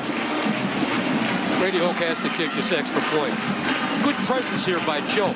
Probably had an opportunity to run the ball. We see Ridgway get behind the Northern Illinois defenders. I coached with a guy one time, he really believed this. He said if you send a guy right under the goalpost on every play in that situation, you're going to score a touchdown. I'm not so sure that that's not true. I kind of laughed about it when I heard it the first time. But there is that area right under the goalpost that a lot of times just really isn't defended. Well, here's the Ridgway touchdown. A standout receiver in the back of the end zone, and we have got a ball game, folks.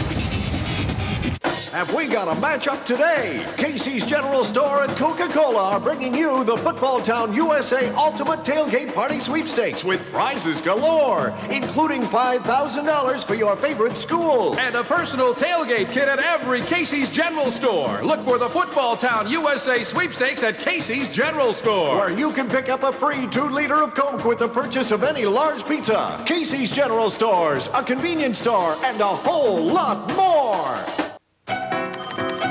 So tell me again why shrimp makes sense at Buffalo Wild Wings. I want to be a part of something great. And no offense, but your menu's more than chicken. Yeah, I'd go great with your 12 sauces. And I'll work my tail off. Yeah, welcome aboard. Put her there. Oh. Sorry. Introducing popcorn shrimp. With a light peppercorn garlic breading, it's served with your favorite sauce. Try it with an ice-cold Coca-Cola. Yeah, good luck. Now with shrimp. Tonight after the game, join William Jackson and Gail Fisher for Sports Night. They'll recap all the day's college football action, plus preview the Bears and 49ers Halloween Showdown. Don't miss Sports Night tonight after the game, only on Comcast Sports Net. David Kaplan, Bob Kamel, and Jim Blaney here in Muncie, Indiana. Our spotter is Todd Hollywood Armour. He's been a busy man today as well. You know, we saw Brady Hoke on the sideline just after we came back from break. He's not a micromanager, but he is a guy that's involved in every phase of the game, and I like that. There's the scoring drive. Ridgeway, the 10-yard TD catch. 7 plays, 63 yards. Now, you wouldn't have gone for 2 there, huh? No. Get it to a field goal? Too early for that, David. Too early for that. Kick will come down around the 12-yard line, and whistles fly.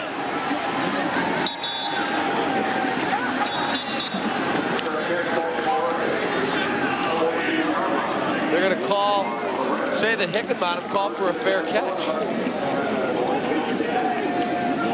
He says he didn't. The referee gets the deciding vote. Let's get a good look at this. This is a very interesting, very interesting call here. His right hand is up in the air right here. Actually, Marcus Perez, not Hickenbottom. Josh Haldi dragged down, knocked down at the 12-yard line. Clock drips toward the 11-minute mark. Blair Kramer, senior DN. Junior DN came over and made the tackle for the sack. Now, David, this young man was down. He brought himself back up and got into the pursuit. Those are things that you do with pursuit drills. You start people pursuing, you blow a whistle, everybody hits the ground, blow the whistle again, and everybody's out. Haldi pressured, looking, rolling, and he is knocked down near the 20-yard line. Northern on 3rd down today, 3 out of 9.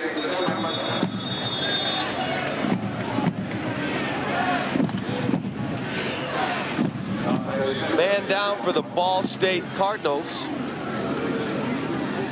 is number 23, their outstanding middle linebacker, Dante Smith. This young guy's been all over the field today. Dante Smith is a football player's type of football player. What I mean by that is his motor is constantly running. He's constantly moving toward the foot. That to me, as a broadcaster and as a football fan, the most enjoyable thing to watch in defense is a guy with a great motor.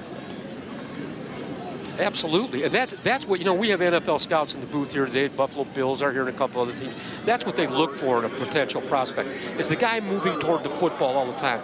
If the play is to the right side and he's the right side defensive end, the play's going away from him, is he involved in the pursuit? Does he get knocked down? Does he get up? Is he a guy who's on the ground a lot? These are all important factors to be able to play at the next level. And Dante Smith is up, walking off under his own power. Good to see. Absolutely. And as you well know, he has to come out right now because the trainers did tend to him on the field. It'd be tough to keep him on the bench, though.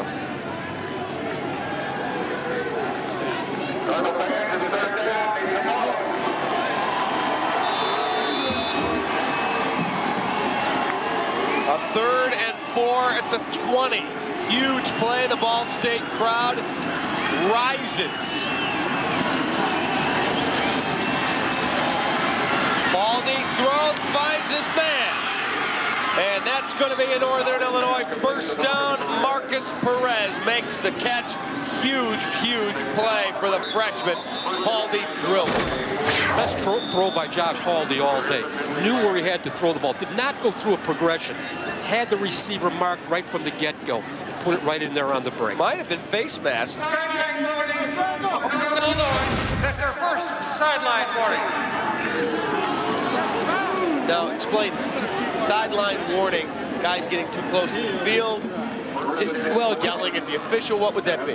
Both are true. All of the above, as we say. Guys getting too close to the field, except I'm watching the Northern Illinois sideline here. They have really good sideline discipline as I see it.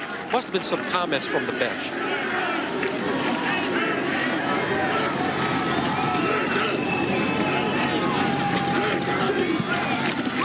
Hand off. Garrett Wolf. Garrett Wolf dragged down. Horse collared at the 35-yard line. Picks up a couple of yards, tough yards. Clock drips under 10 minutes. Barrio, another tackle. Barrio guys are going to sleep very well Wolf tonight. are going to get to know each other very well. Some guys are going to need to get some sleep. Man, they're expending all the energy. It sounds like a cliche, but that's what it's all about. That's why you play this game. That's why two teams like this get together. Hand off again, Wolf. Garrett Wolf with a little running room across the 40. And it'll bring up a third down, and we'll call it 2.5 yards. Watch my guy here. Watch my guy, Seslak. Watch him, Seslak. Bammo. This guy gets on a block and stays on a block. There he is. Look at him. Look at him. Nice job there, young man. You can only do that back. Has got to make that cut off of there. I'm high on this guy. I like this guy. I might get an 89 Northern Illinois jersey from to wear around the house. Hey, hang around with the thing on.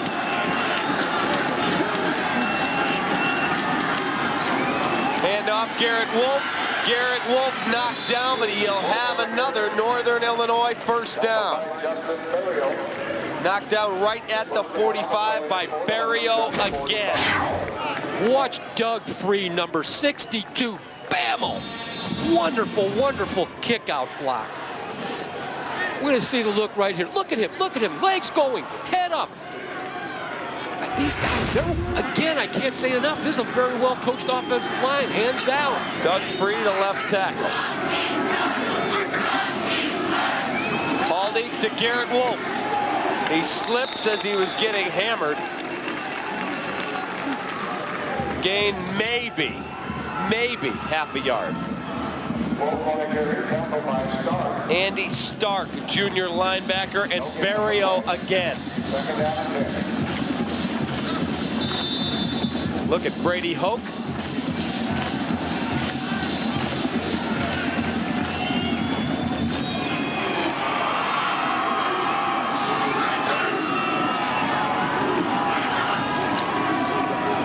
Haldi gives to Garrett Wolf. Tries to pick his way. Garrett Wolf knocked down at the 49-yard line. Going to bring up a 3rd and long situation. Clock ticking under 7:40. Northern Illinois 28, Ball State 24. There's a look at one of the fine coaches in the country. Joe Novak. You talk about a guy who built a program from the ground up and has built a power in DeKalb, Illinois. David, 1-10, 0-11. Required a lot of resolve for him to get this football program to where it's at right now after those first 2 seasons.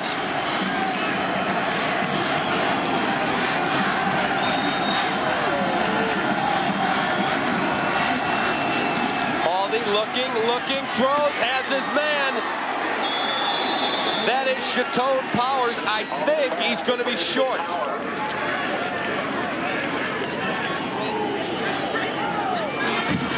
And they are going to say, yes, he has the first down. Very close. The Ball State sideline doesn't like it, but that will be a Northern Illinois first down. Gator came up and pounded him. Wow, good hit. No progression right there for Josh Haldi. He knew where he was going with the ball. He threw right on the break.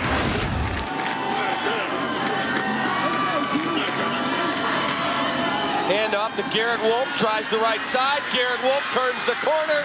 Garrett Wolf knocked down inside the 40, right around the 38-yard line. Eric Keys made the tackle.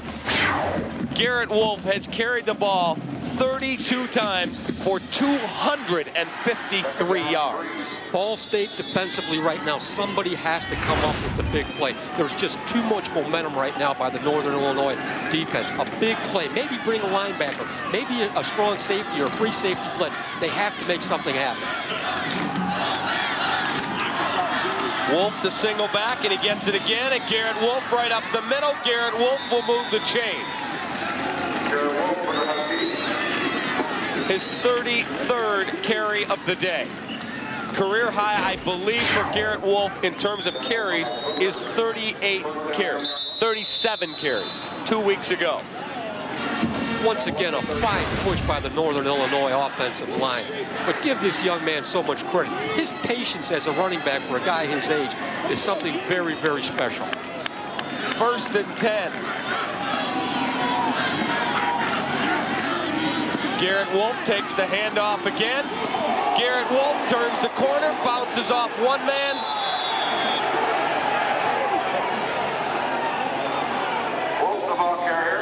I know the Ball State bench right now is calling for a holding penalty there. Brady Hoke with the line judge pleading his case. Very, very close. I mentioned earlier about this young man, about the way he holds the football, but yet very effective. That's what I think they're talking about right there. Right in there. Exactly. Cieslak and locked up on number 42. Actually, I think that's is that Nordine? Might have been Nordine. Might have been Nordine, yes. Hand off A.J. Harris now in the ball game at tailback. And he crashes across the 25-yard line. Clock slowly becoming the enemy of the Ball State Cardinal. That's that outside zone. That's a stretch play right there, David. And that's we just get a hat on a hat and let the back alter his speed and adjust what he's doing until he finds the lateral seam in the defense. A 3rd and 4 situation for Northern Illinois. Ball sits just inside the 25-yard line. A.J. Harris is the single back set. Haldi pressured, throws, and he has to throw it away. A 4th down situation. Pressured from Ball State, and Haldi had nothing he can do with it. Field goal attempt is coming up for the Northern Illinois Huskies. Good pressure there by Ball State, forcing the errant throw. Haldi had nothing to do except throw that football away. Well, this field goal is going to be 42 yards, Bob. And again, Haldi, good presence. You can't take a sack in that situation because it takes you out of field goal range.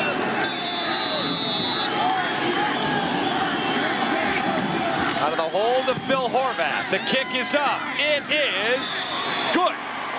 A big field goal. Northern Illinois extends to a 7-point lead. Chris Nendick, 41 yards. That is the longest of the season, and that gives the Huskies a 31-24 lead. A big kick.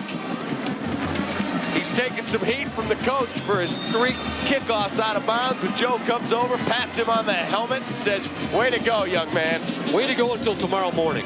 Exactly. I love you right now, but we're going to talk about this tomorrow. I'll see you at film session tomorrow. Nendick, just a freshman, won the Central Florida game with a 39-yard field goal as time expired. How about earlier in the year, David, in college football, all the missed extra points, all the missed chip shot field goals. It's amazing. I mean, Glaring. Northwestern loses a game, a kicker misses 5 field goals. LSU loses a game or wins a game on a guy missing an extra point. Amazing. Absolutely amazing.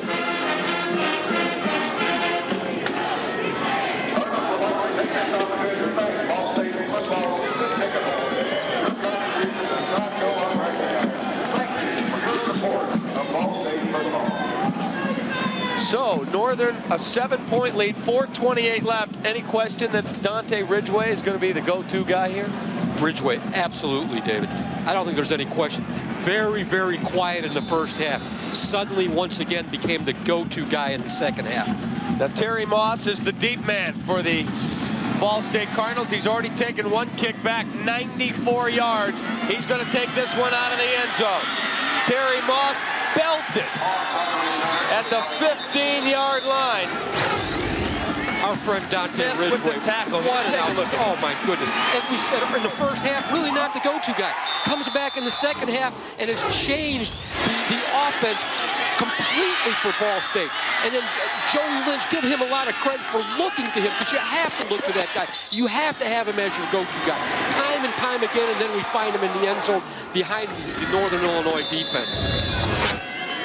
4:23 left. It's a 7-point game.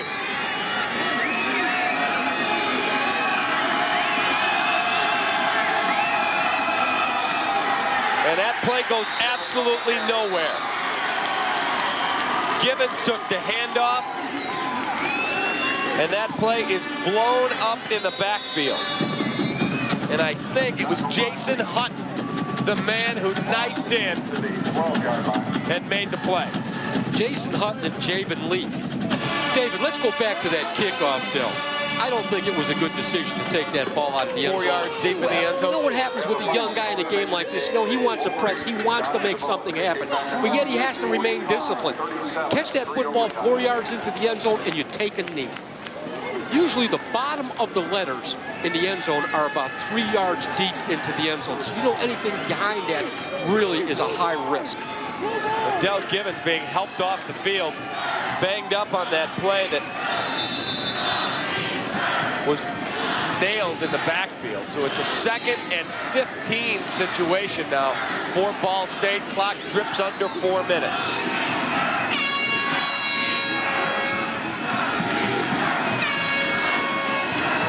Joey Lynch steps up, drops it off, finds Ridgway. Ridgway makes the catch, makes a man miss, and is knocked out of bounds just across the 20-yard line. So a big play for Ball State. Rob Lee was the man. There was some hitting going on down there, Bobby C. Well, Ridgway right here, he's challenging the secondary of Northern Illinois. Yeah, I'm going to make the play. I am the go-to guy. I'm going to run with yards after catch.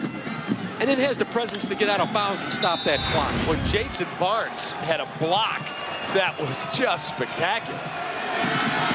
It's a 3rd and 5 situation now for Joey Lynch and company. Drops back, finds his man. Martin has a first down. Martin, a big game.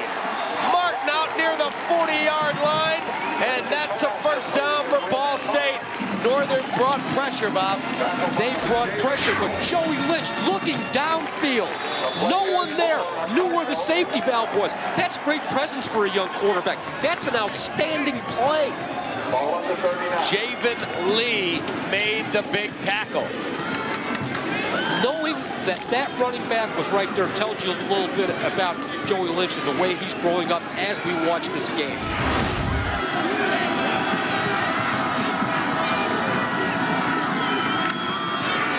Lynch going down the field and cannot hit his man. Looking for Jason Barnes. To the sidelines we go. Here's Jim Blaney.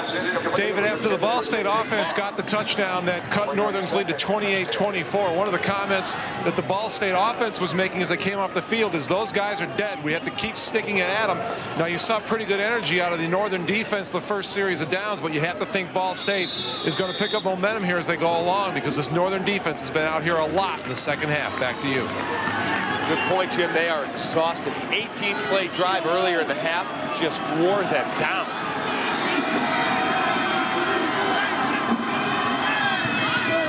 Three down linemen for Northern Illinois. Lynch fires, hits his man.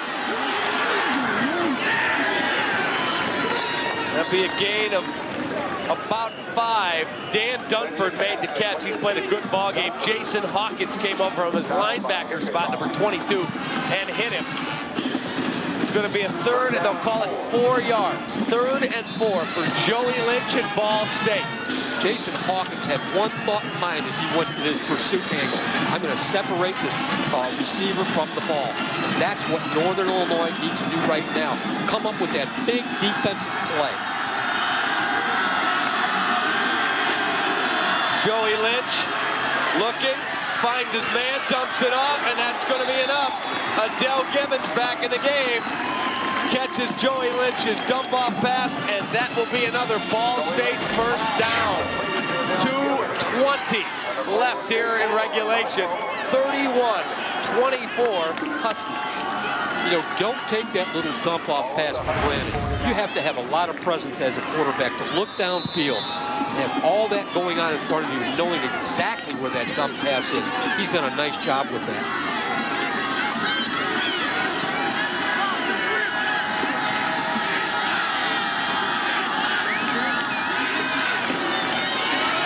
Joey Lynch fakes to Adele Gibbons, steps up, throws, and has his man. Dante Ridgway, tackled by Rob Lee. Dante Ridgway, tackled by Lee.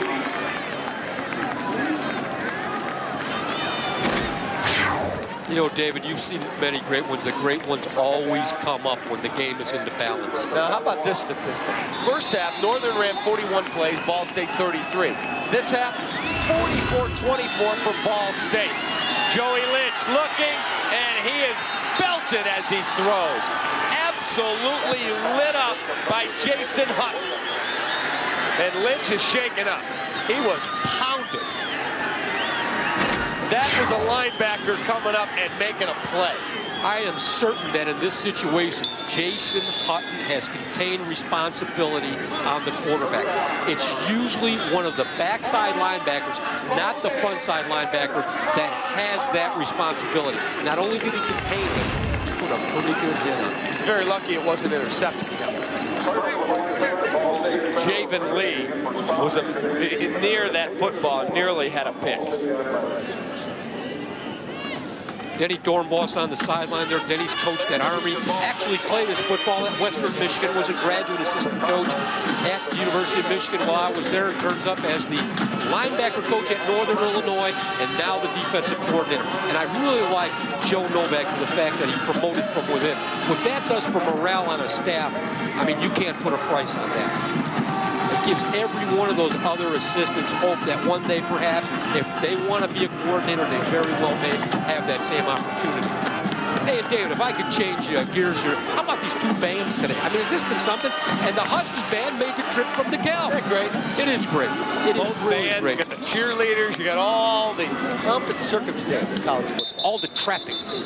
All the trappings. Exactly. Northern Illinois band came from DeKalb. Kind of like your estate where you live. You have all the trappings. All the trappings.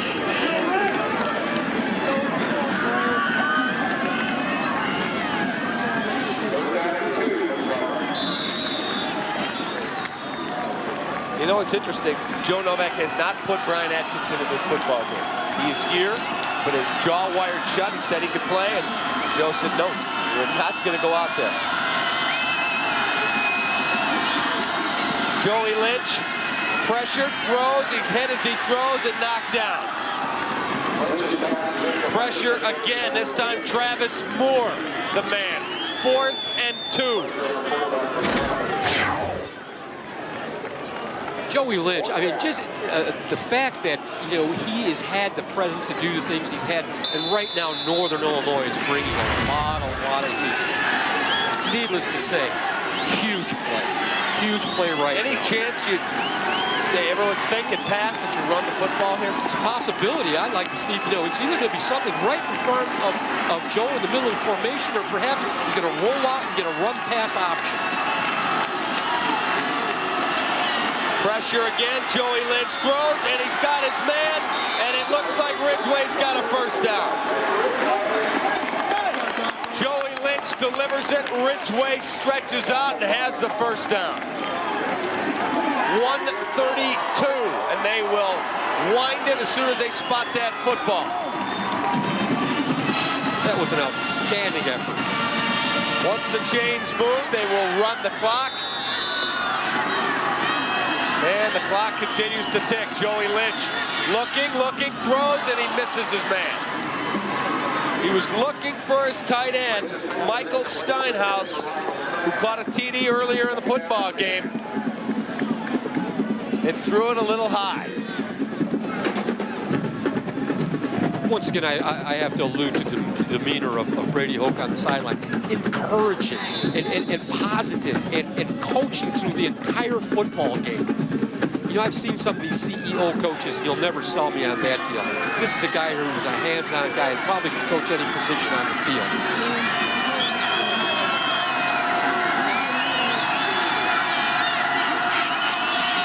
Joey Lynch has time, throws, hits his man. Going to be short of a first down, right around the 31-yard line. Brian Williamson, who's played a very solid football game. Jason Hutton again on the tackle. Hurry up offense for the Ball State Cardinals. Joey Lynch pressured, looking, throws, and he's got his man, Ridgway to the 10, knocked out at the 8-yard line with 52 seconds left in regulation. I mean, is this emblematic of the go-to guy or what? Ridgway, 2 catches at the half, 10 in the second half, 12 on the day. But he knows what to do when Lynch scrambles. He goes to find that soft spot in the zone where it might be. And this is not something, again, that can be taken for granted. He knew where to go and to get himself out of harm's way and away from that zone defense.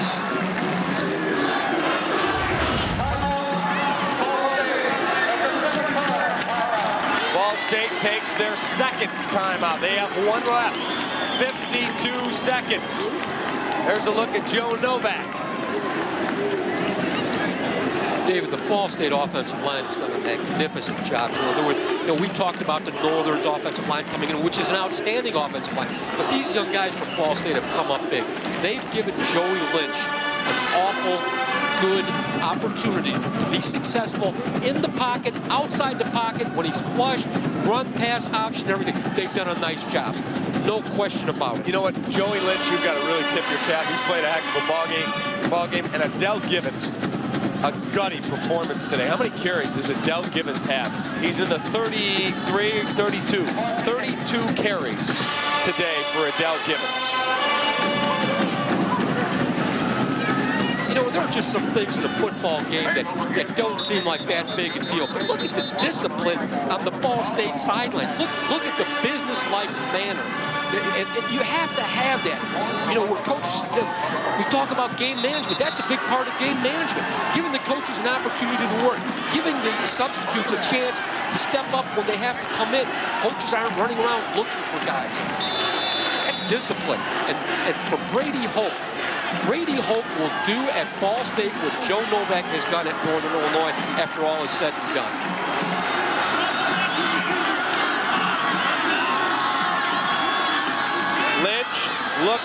Looking, throws to the back of the end zone, and it's knocked away. Rob Lee with a whale of a defensive play. That play looked like it took a long time to develop, very slow developing. That's what gave Rob Lee an opportunity to get over to the intersection point of the ball.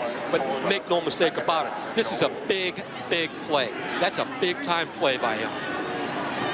There's Ridgway, a prime-time receiver. He's got to wait on that football, and Rob Lee says not today. Just a little bit too much error to that football by the quarterback, Joe Lynch. Great route, though. Great route by Ridgway.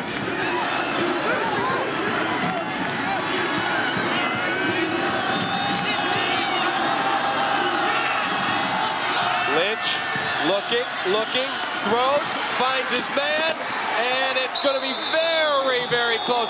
Out of bounds inside the 1-yard line. Inside the 1, Williamson made the catch. Adriel Hansbrough was the man there. Once again, good protection, but Williamson, nice catch.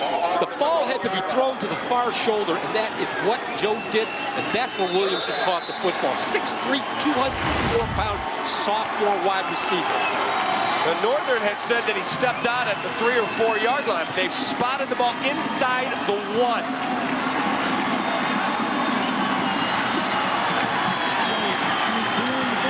guys set in the back. Third down situation for Ball State. Joey Lynch is into the end zone. Touchdown, Ball State Cardinals. They are a PAT away from tying this game up.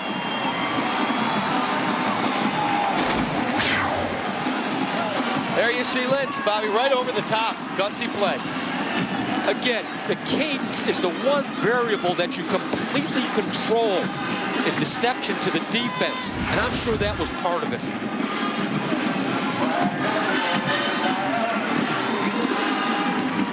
Brian Jackson trying to finish off a 16-play, 84-yard drive.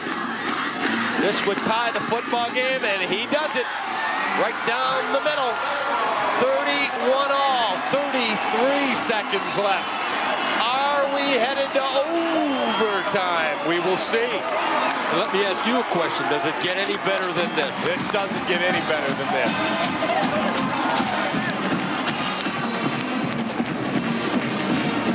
Joey Lynch has played one heck of a football game. Now we'll see if his counterpart from Northern Illinois, Josh Haldi, can work some magic in 30 clock here. I think now it's just 37 seconds left. 37 seconds.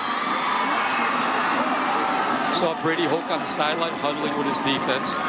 The one thing you really have to remark about with Ball State's offense, they had a 13-yard drive, a 13-play drive, an 18-play drive, and a 16-play drive. That just wears a defense down.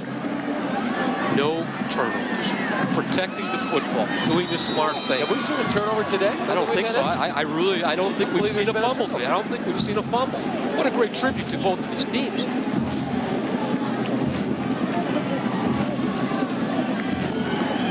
Brian Jackson will kick off for Ball State.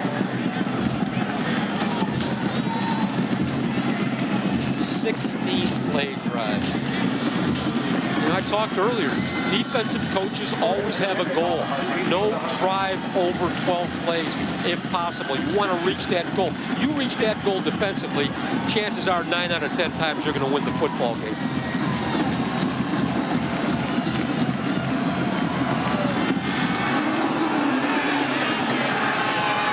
Kick will come down around the 20.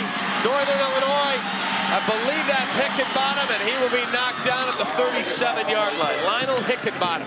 So with 30 seconds left, scoreboard clock here says 30. So 30 seconds left in the football game in regulation. And Northern Illinois has all 3 of their timeouts remaining. So they do have some of the necessities to try and pull off a last-second drive, and their field goal attempt would be with the win. Josh Haldi, if I'm Josh Haldi, I'm trying to find Dan Sheldon. Dump pass to Garrett Wolf, and he runs out of bounds at the 40-yard line is where they're going to spot it. You know, David, I talked earlier about being a complete back. A lot of guys come from the high school ranks to college, and they're great runners. There's a difference between being a great running back and being a great runner. This young guy here has a chance to do that. Catching the ball out of the backfield, blocking, faking, all those things that will make him a complete running back. Northern probably needs another 30 yards to have a realistic shot. Haldi fires, and they'll say out of bounds. Chatone Powers made a fine catch, but he could not get a foot down in bounds, so it's going to bring up a 3rd and 7 with 19 seconds left. What I want to do here, again, I want to look for Dan Sheldon on some type of a route near the sideline, perhaps a deep out, catch the football, get out of bounds. Now, with 3 timeouts, you could try over the middle. Would you agree or no? Yeah, I want to hang on here. Hand off to Garrett Wolf. Picks his way. Garrett Wolf will be short of a first down. 47-yard line, and the clock is ticking down. And we are going to have overtime. Overtime in Muncie, Indiana. It's like having a great meal and getting free dessert. 31-31. Northern Illinois has played overtime football 3 times. They have won all three. They are 3-0 all-time. They defeated Wake Forest in 02, Maryland and Ohio U in 03, and all three took place in DeKalb. So this is their first road game to go to overtime in school history. This right now, this is where the coaches, this is where they earn their money. The overtime plan that they've installed time and time again. You know, you may play 10, 15, 20 games, maybe more, and never use it. But you have to have it at your fingertips, and you have to practice it week in and week out. And I know Brady Hoke, as well as Joe Novak, have a strong overtime plan in place. Who do you give the momentum to right here? It's got to be Ball State battling back. Several long drives. I agree, David. Ball State right now has the momentum. I don't think there's any question. Northern is on their heels a little bit right now, and that really surprises me. Now, I come out here and I'm Ball State. I'm going to run the ball a little bit. I'm going to run the ball a little bit more, and then I'm going to look for Ridgeway. Okay? Northern Illinois, we're going into Act 2 of the Garrett Wolf presentation. It's going to be real interesting. See what happens here. Here's how we got to where we're at. Lynch fires to the back of the end zone, and there's Ridgeway. And then here's the last touchdown. Joey Lynch right over the top into the end zone. And we are tied at 31, folks. I mean, what a football game. You know, you get inside there with that quarterback sneak. It looks so obvious, but your centers and your guards cannot be rejected. They have to get pad under pad and get a push. That's why Joey was able to get into the end zone. You know, this Ball State offensive line, I mean, my hat is off to them. Nick Tabaka, Mike Brown, Brian Smith, Jeff Ramsey, Justin Schneider. These guys played so well this evening. What are we going to get here, David? There's Tabaka on Berrio.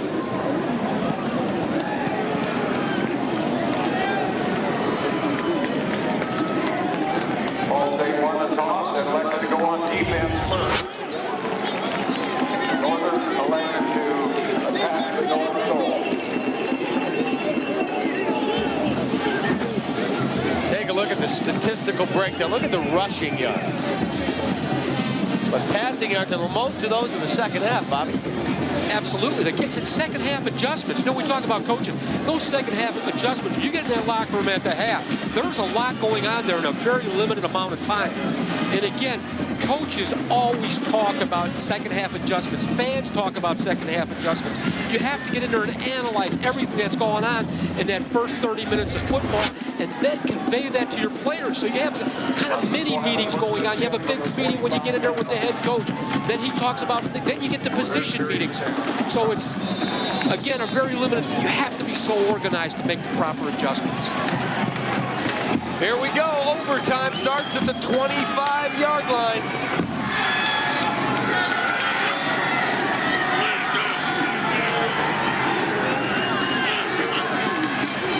Haldi fakes to Garrett Wolf. Haldi steps up. Haldi going down the sideline, and it's batted away. Garrett Wolf was the intended receiver. Good coverage by Ball State. Brad Seuss was the man that came over. Does that play surprise you? It surprises me. It does. I thought you'd see Garrett Wolf run the football. So did I. Thought they'd try to set up some type of continuity and then get him running the football, then maybe come off with a play-action fake.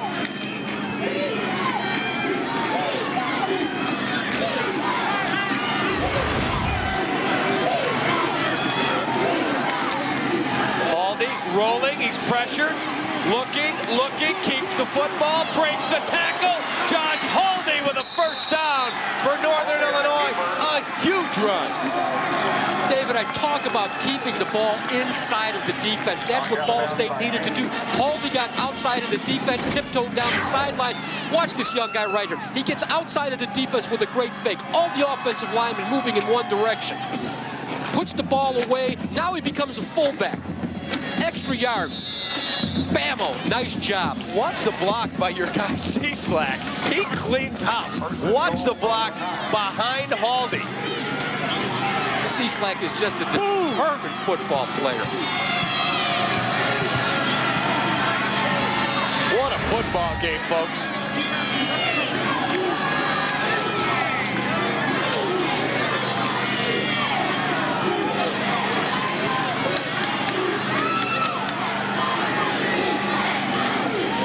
Josh Haldi, magnificent performance, as well as by Joey Lynch in this game. The man that is down right now, I believe, is that number 93. Karoma, the defensive end. I believe that's who's down, but perhaps it's 98, David. Is it not? It's 98 that is down. I thought 93. Temadeo McCarthy is the man. That's the man that was hit by Cieslak. First and goal at the 9 for Northern Illinois.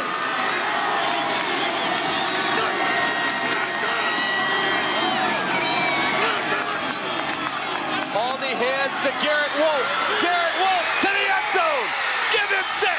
Touchdown, Northern Illinois.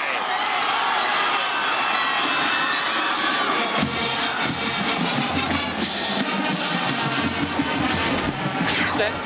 Watch the kick-out block by Jeff Ramsey. I believe this is him right here. Number 71. Jeff Ramsey. I apologize. I'm sorry. Right here. Watch him go. Bammo. I mean, nice job. Outstanding job. The extra point is good, and so that gives Northern Illinois a 7-point lead. Another look at it again. I think it's your guy McGockey that gets the big block. We get the kick out. We've got it all. It's perfectly orchestrated. Cieslak's involved. This is determination. And take nothing away from Ball State. That play was run to perfection, just the way that it was orchestrated. Doug Free, also number 62, came over and got a block, and Garrett Wolf finds the end zone, his 3rd touchdown. Get these numbers, folks. 36 carries, 1 short of his career high for 280 yards.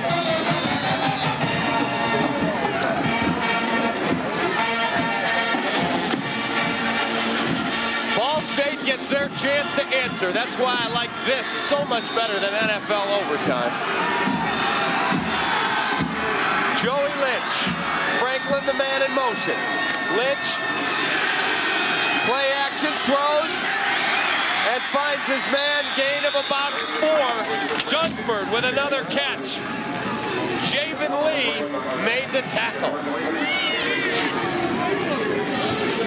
Come right back and the answer. Hasn't that been just the way it's gone this evening?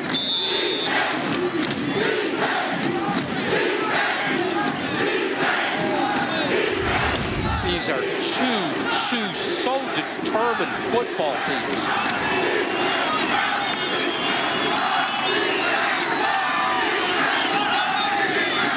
Hand off to Gibbons. Gibbons crashes through the middle of the Northern Illinois line, and he's got a Ball State first down. Knocked down at the 11-yard line. What a football game, Bob. Oh, my goodness. Mike Kabaka with a kick-out block there that was, I mean, textbook, literally textbook. What a football game indeed, David. Adriel Hansbrough made the tackle. 1st and 10 at the 11 for Ball State. Lynch drops back, throws, finds his man Ridgway, and he's knocked down at the 5-yard line.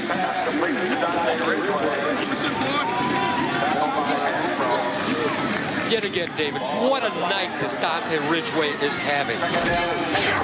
6 feet, 200-pound junior. This guy's back.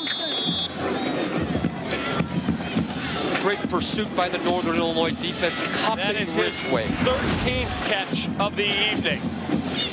2nd down and 4 at the Northern Illinois 5. We are in overtime in Muncie, Indiana. Joey Lynch barks out the signals. Hand off to Gibbons. Gibbons Gibbons crashes to the 2-yard line.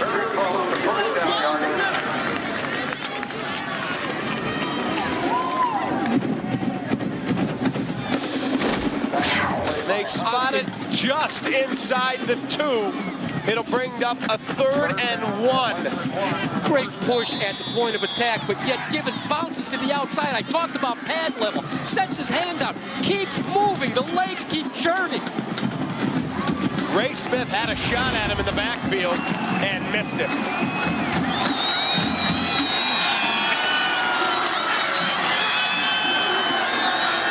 And Gibbons goes nowhere.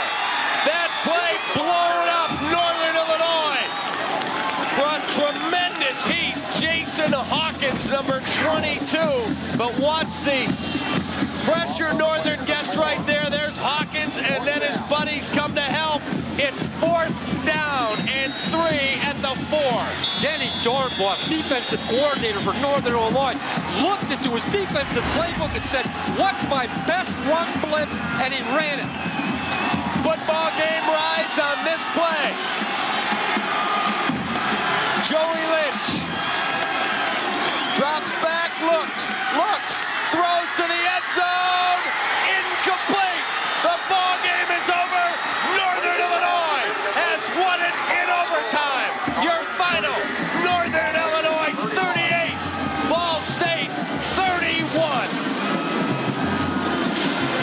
This is an unbelievable effort by 2 fine football teams and 2 fine coaching staff.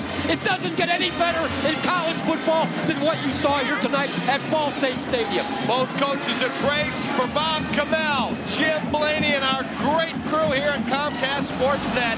Once again, Northern Illinois beats Ball State in overtime, 38-31. I'm David Kaplan. Thank you for watching. Good night. It's the game of the year for NIU football, and it's at Husky Stadium in DeKalb. Be there Tuesday night, November 9th, when head coach Joe Novak's Huskies take on Mid-American Conference rival Toledo in a nationally televised game that will decide the MAC West Division crown. Kickoff is set for 6:35 p.m. Wear your red, grab those thunder sticks, and take in all the pageantry and excitement of the best